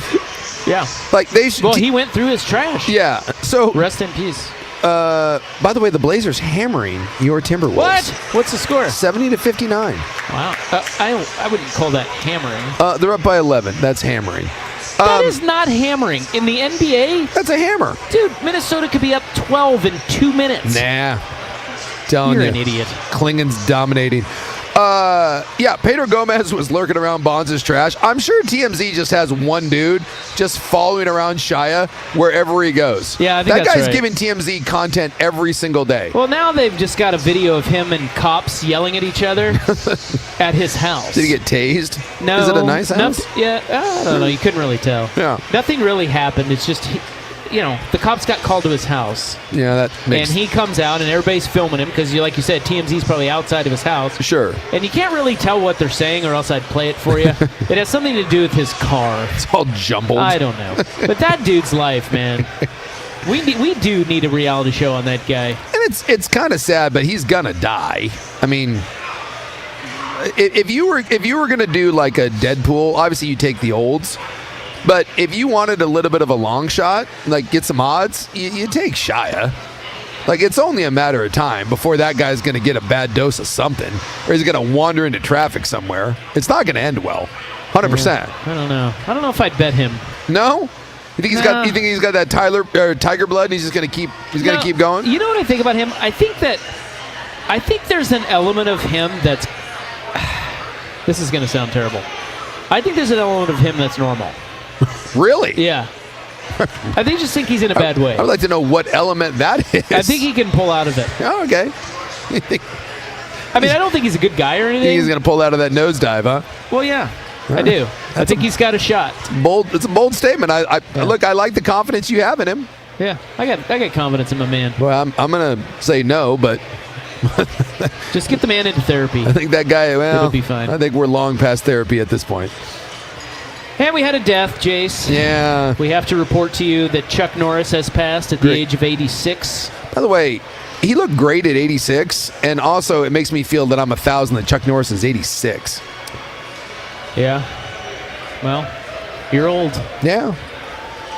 Who would have thought old Chuck would be the next to go? That dude was in phenomenal shape right down to the very end. Kind of came out of nowhere, too. Yeah, yesterday we just heard that he was in the hospital. They said he had a health episode, and he was in Hawaii. And but there was no details or anything, and then it turned out that health episode obviously was more severe than anyone thought. Do you think he was proud of Walker, Texas Ranger? Yes, absolutely. Yeah, I think he loved that show. It ran for a long time, but now when you see it, it's oh, it's awful. Yeah, but it's awful in a good way. Remember? Did you watch Conan O'Brien back in the day? Yeah. Did you ever see the Chuck Norris lever? Yeah. Yeah, so Conan O'Brien would do a bit where randomly, for no reason, there was this big lever behind the desk and he would pull it and it would show a random clip of Walker, Texas Ranger. And let me tell you, out of context, or even in context, some of those clips, wow. Like the one that's surfacing today is the one of Shia LaBeouf, or not Shia LaBeouf, who's the Haley Joel Osment. Yeah. The little kid from The Sixth Sense. Walker had AIDS. Yeah. Walker told me I had AIDS. I think that was the clip that ended. I think that was the last time Conan O'Brien did it. He's like, well, we can't do it anymore. And every now and then that show will come on. Like, there's a channel on my my streaming box where it just shows like Renegade, Walker, Texas Ranger, like the Fall Guy, Knight Rider. It shows like all the, like on a loop 24/7. And every now and then I will tune in to Walker, Texas Ranger, and it's kind of hard to believe that they made that show seriously, but they did. Yeah. And it's kind of like you can't. You sure it's not tongue in cheek? I don't think so. I mean, I don't think Chuck thinks it was, or thought it was tongue in cheek. Yeah. But I think maybe the writers did. I'm telling you though, if you tune in to an episode of Walker, Texas Ranger or Renegade, which was basically just Walker, Texas Ranger with longer hair, you will not be able to tune out. Because if you watch for more than 2 minutes, you're like, okay, well now I need to see where this goes. And you get hooked for like 30 minutes. Yeah, the old Chuck Norris facts were so great. I don't know when that started, but for a while, dude, those were, like the internet, that's what the internet was invented for, was Chuck Norris facts. Who do you think wrote the Chuck Norris facts? I don't know. Or just people just I add think to after them? a while, people just added to them. Someone had to have started it, but I remember like Chuck Norris doesn't have a chin behind the beard. There's just another fist. Yeah. I Chuck remember. Norris can divide by 0. Yes.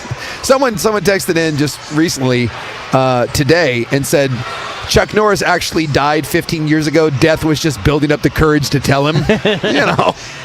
There's no theory of evolution, just a list of animals Chuck Norris allows to live.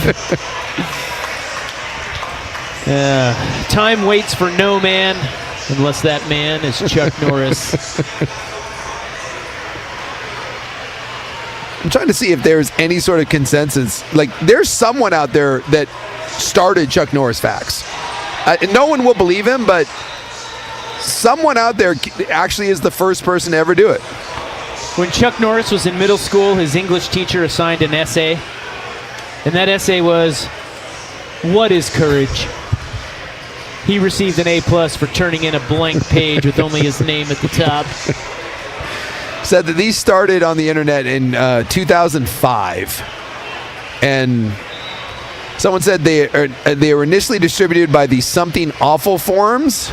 What does that mean? I don't know. Like, I guess this started out as kind of facts centered on Vin Diesel. And then after a few months, forum members chose Chuck Norris to be the new subject. So actually, these started as Vin Diesel facts. And then it pivoted in a forum to Chuck Norris.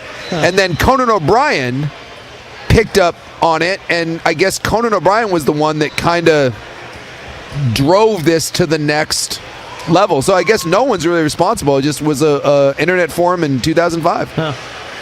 When Chuck Norris turned 18, his parents moved out. Chuck Norris doesn't sleep. He waits. That's what I remember that one. That's one of my favorites. The flu has to get Chuck Norris shots every year. The Dead Sea was alive before Chuck Norris swam there. Some of those are quite clever. Chuck Norris starred in Star Wars. He was the Force. I was like, wasn't there one about like Chuck Norris's tears cured cancer? Unfortunately, he's never cried. That was one. Chuck Norris can strangle you with the cordless phone. Solid. Chuck Norris can hear sign language. And Chuck Norris tells Simon what to do. The greatness that was Chuck Norris. And by all accounts, the nicest human being that you could encounter. Well, dare I say, friend of the program. Yeah. We had him on years ago. And super nice. This is going to be a bold... If only we kept audio of our old shows. Yeah, that didn't happen. I got to be careful with this because I do love Chuck Norris. Oh, no. No, I'm asking a serious question. So, because I am a purveyor of bad action movies, right? I've seen them all. I've seen everything Van Damme's ever done. I've seen everything Seagal's ever done. I've seen everything Chuck Norris has ever done, right? I've seen Missing in Action. I've seen Code of Silence, Delta Force, where Chuck Norris had a motorcycle with rockets on the front of it. That really happened. Is Chuck Norris the most famous person who's never done anything good? Because this is, again... Well, define good. You're saying like movies or TV shows? Yeah, because I'm treading lightly here. Because he did a lot of good with martial arts and everything? No. But yeah, I'm talking like... You're talking films. Films, right? Yeah. So Van Damme, for all of Van Damme's crap, and they are terrible, like he's got one or two movies that are actually decent. Like Chuck doesn't? No. What's his best movie? Probably Delta Force is the one that he gets the most credit for, and it's so very bad.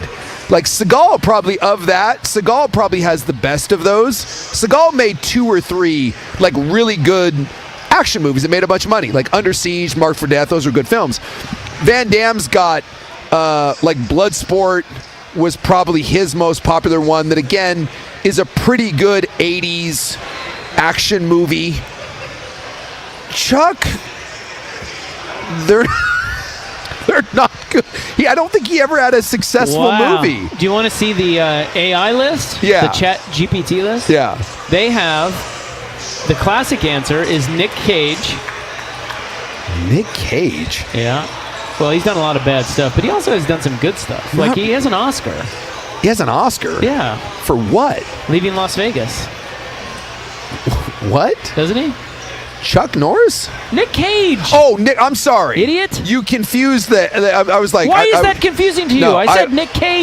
I was in Chuck Norris mode, yes. Nick Cage, yes. He has an Oscar. Were you thinking I was saying that Chuck Norris has an Oscar for acting in Leaving Las Vegas? When you said Chuck Norris has an Oscar, I'm like, what is happening Nick right Cage, now? Idiot. I was like, did he win something for like a stunt? Because he was in like some of those Bruce Lee movies. Adam Sandler is on the list. Yes. Dwayne Johnson. He's terrible, yes. John Travolta. Okay. Bruce Willis. Oh, stop it. Yeah. Made Die Hard, for God's sakes. I know. It says the dark horse is Steven Seagal. Yeah, and Seagal he's got like 3 movies that are good action movies, and the rest are atrocious. But he's made Under Siege and like those are good 90s action movies. Yeah, I tell you what, you may be onto something with this Chuck Norris thing. Dude, I'm telling you, man, go watch like Lone Wolf McQuade sometime. No thanks. And like it's really bad.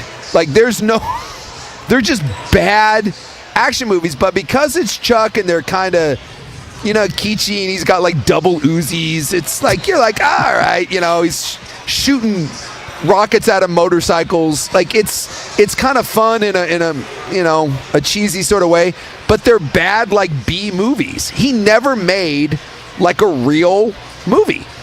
And Walker Texas Ranger is the same thing. It's not good. It's campy, kind of cheesy fun. But there was nothing good, and yet Chuck Norris was a massive star.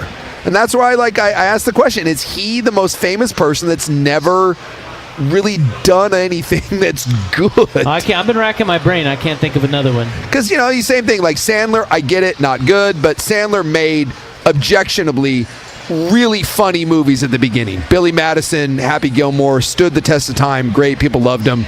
You mentioned Nick Cage, won an Oscar, and Nick Cage has done good stuff. Nick Cage probably has the best of anyone on that list. The Rock is pretty bad. The Rock might be the modern day Chuck Norris. Like, his stuff sucks.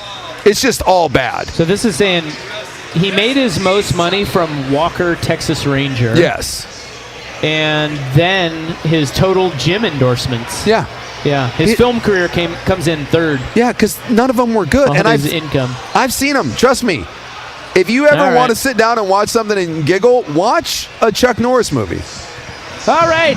Rest in peace, you old bastard.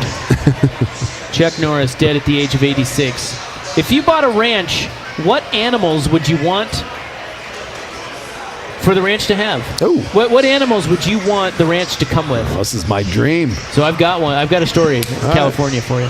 And we'll get to that coming up next. But first, Stephen with SportsCenter.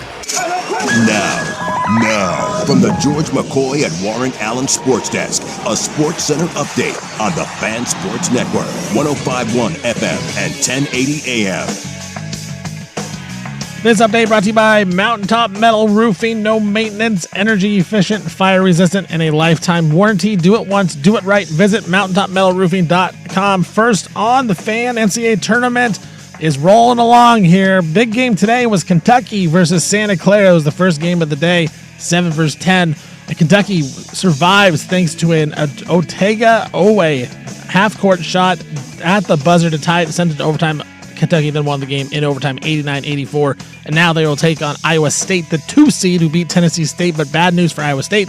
One of their best players, Joshua Jefferson, their forward, rolled his ankle early on in the game. X-rays were negative. His status is uncertain for the game on Sunday. 1 seed Arizona, they beat Long Island very easily, 92-58. They'll take on Utah State in round 2. Miami of Ohio's dream season is over. They lost by 22 to Tennessee today. Tennessee will now take on Virginia in the round of 32. And Alabama, without their point guard Aiden Holloway, they won 90-70 over Hofstra. Purdue's Braden Smith, he had 8 assists today, which means he broke the all-time NCAA career assists record, passing Bobby Hurley in the Purdue Boilermakers 101-64 win over Queens. In the women's side, University of Oregon, they're the 8th seed. They took on 9 seed Virginia Tech, and Oregon wins 70-60. Katie Fiso led the way, 22 points for her. Oregon will now take on Texas in the second round in Austin on Sunday. Trailblazers in action. We're 1.5-point underdogs in Minnesota. Minnesota is without Anthony Edwards, and we are midway through the third quarter. Portland was up by 10 going into halftime. Well, Minnesota's caught up. It is now tied at 79 midway through the third. For more sports scores and stories in 30 minutes, I'm Stephen Vaughn from the George McCoy at Warren Allen Sports Desk. Hurt and missing work, insurance companies acting like jerks, don't call your mom. Call George McCoy at warrenallen.com.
All right.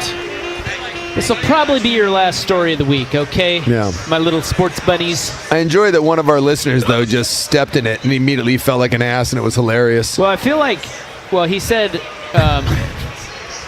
good to meet you. He said, he goes, I feel like Sukes had 7 wives here. I don't know why he said that. But then the BTJ was standing right next to him. And I said, there's one of them right there. Yeah. And then he immediately was like, oh. But I feel a little something here. Yeah.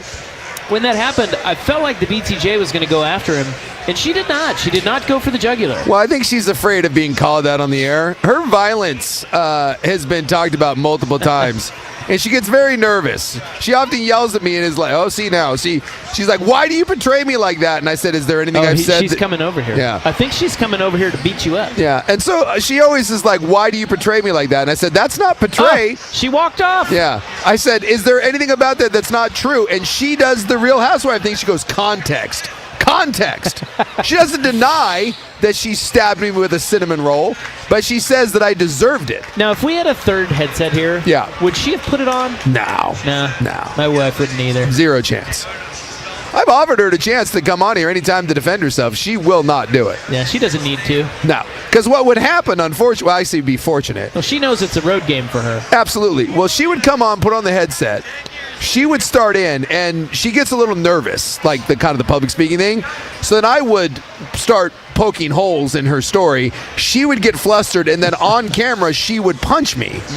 She couldn't help herself. And then the camera would see her being abusive, and she would yell out, as she often does, that's your fault, you made me do that, and then she would storm off. And then they cancel her show. Exactly. So I see how this works now. Yes. Anytime that I am abused, the response that I get to, why are you abusing me, she says, because you deserve it, and it's your fault. I love the BTJ. She's wonderful. She's great. Yeah. The best is when I show up with a black eye or like a busted nose or whatever. Who's to say where those came from? Yeah. Well, we know. We know you're getting beat up in your house. Yeah. Not me. I control that bitch. You do not show up with any sort of marks on you. We have a great relationship. Unlike you. It's weird. An unbelievable opportunity has popped up, Jason, in Ferndale, California. Okay. Okay, so this raises the question. If you were to buy a ranch, sure, what animals would you want roaming on your ranch? God, come with the ranch. I have so many. Like, the list. For you, I feel like it would be monkeys. Oh, 100%. But I don't know that the monkeys will stay on the ranch. No, like you can't contain the monkeys. No, I'd have to have like a forest. I'd have to have like a monkey forest. So a ranch, there's going to be some goats, 100%. I'd like some mini donkeys. That would 100% have to be there. Well, let me tell you about this. Yeah, talk to me. So this is in Ferndale. Yeah. And it's just become available for $11 million. And it comes... It's a little out of my price range. I mean, big radio funnyman. Yeah. Makes a lot of money. I've seen your deal. By the way, the Blazers are back to losing now.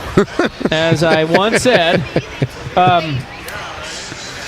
it comes with zebras. Oh, I'd be all about that. Zebras are fantastic. Isn't that weird? Like, you don't ever see zebras other than in the zoos. Why would there be zebras on I a don't like know. what do you I don't even think it's legal to have zebras. Can you eat zebras? Like, the only reason to have zebras would be to eat zebras, and can you eat zebra? Is that a I don't know. I don't think a delicacy? So. I don't think so.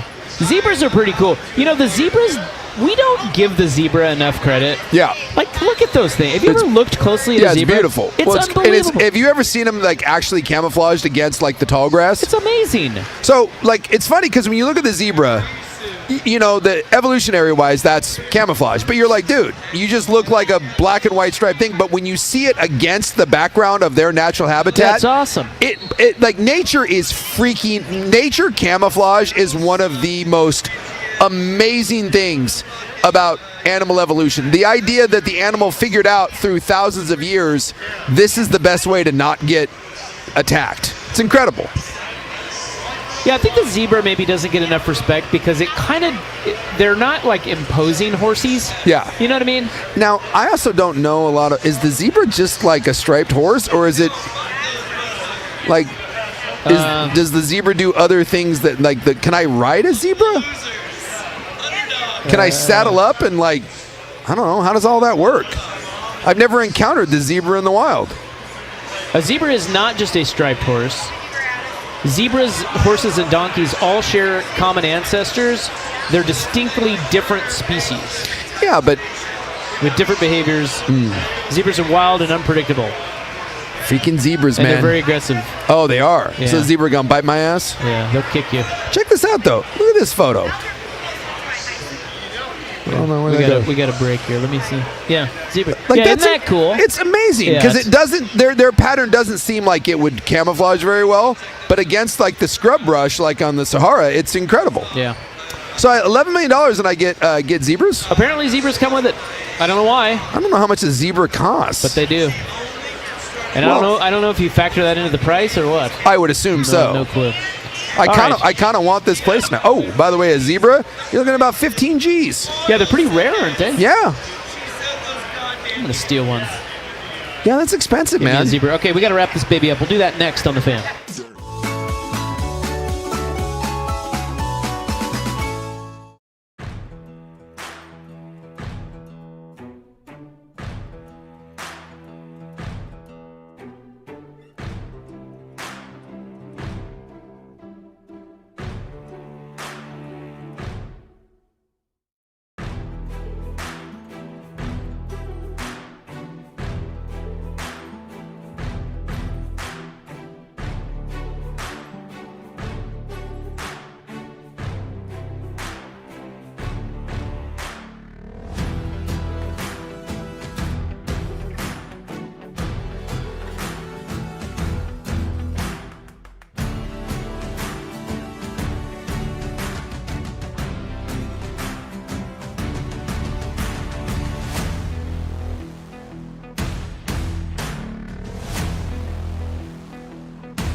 from here. All right, well, we got to thank our sponsors for having us out. It's been a hell of a run. Boy, it sure has. Our listeners are great. A&A, Window Nation, Cricket Wireless, Video Only, Kurt Ludwig. and George McCoy at Warren Allen Attorneys at Law. Just let me get the reads in, Ludwig. Shut up. God. Ludwig's drunkenly eating some dots. Ludwig is wobbly as hell. Wasn't someone complaining that Ludwig wasn't drunk enough Yes, I earlier? told him. I said, he's housed. Trust me. Look at what happened. Well, I'm going to assure at this point that we don't have to worry about whether or not Kurt is drunk enough. I think I just got... Now people are throwing Now things. we just got... All hell yeah. is broken loose Yeah. here. Well, we got to thank Josh, our engineer. Steven back in the studio, who prefers to be back there, and I now see why. Stevie Brackets. He just gets to watch hoops in the quiet of the studio. Yeah, the second day of this excursion. Yeah. Friday's always a little wilder. It gets a little sideways. Yeah. All right. This is definitely the definition of a road. This is a hostile environment that we're performing in. I feel like we handled it well. I feel like we played tried. well today. We did. Yeah. See, now we've got... My favorite part is, once again, even our own employees, no one cares that we're actually on the air doing honestly, radio. The fact that we're doing radio is the worst part about coming up here. 100%. Otherwise, we should just sit here and talk to people. It'd be way more fun. It's all anyone wants. Personal shows. People want to have the conversation, and the best is as you point to the microphone that you're talking into, They don't care. They don't care. They don't care. They've got something to say, and by God, you will listen. Yeah. All right. Is anybody going to get Kurt home safely? I hear the music. Yeah. Thank God. At this point, I think they've got a room for him in the back. Everybody have a great This weekend. casino doesn't close. Just lay down in the corner, Kurt. You'll be fine. We'll be back Monday, 3 to 7 on The Fan. Good night. Thank God. Red chips of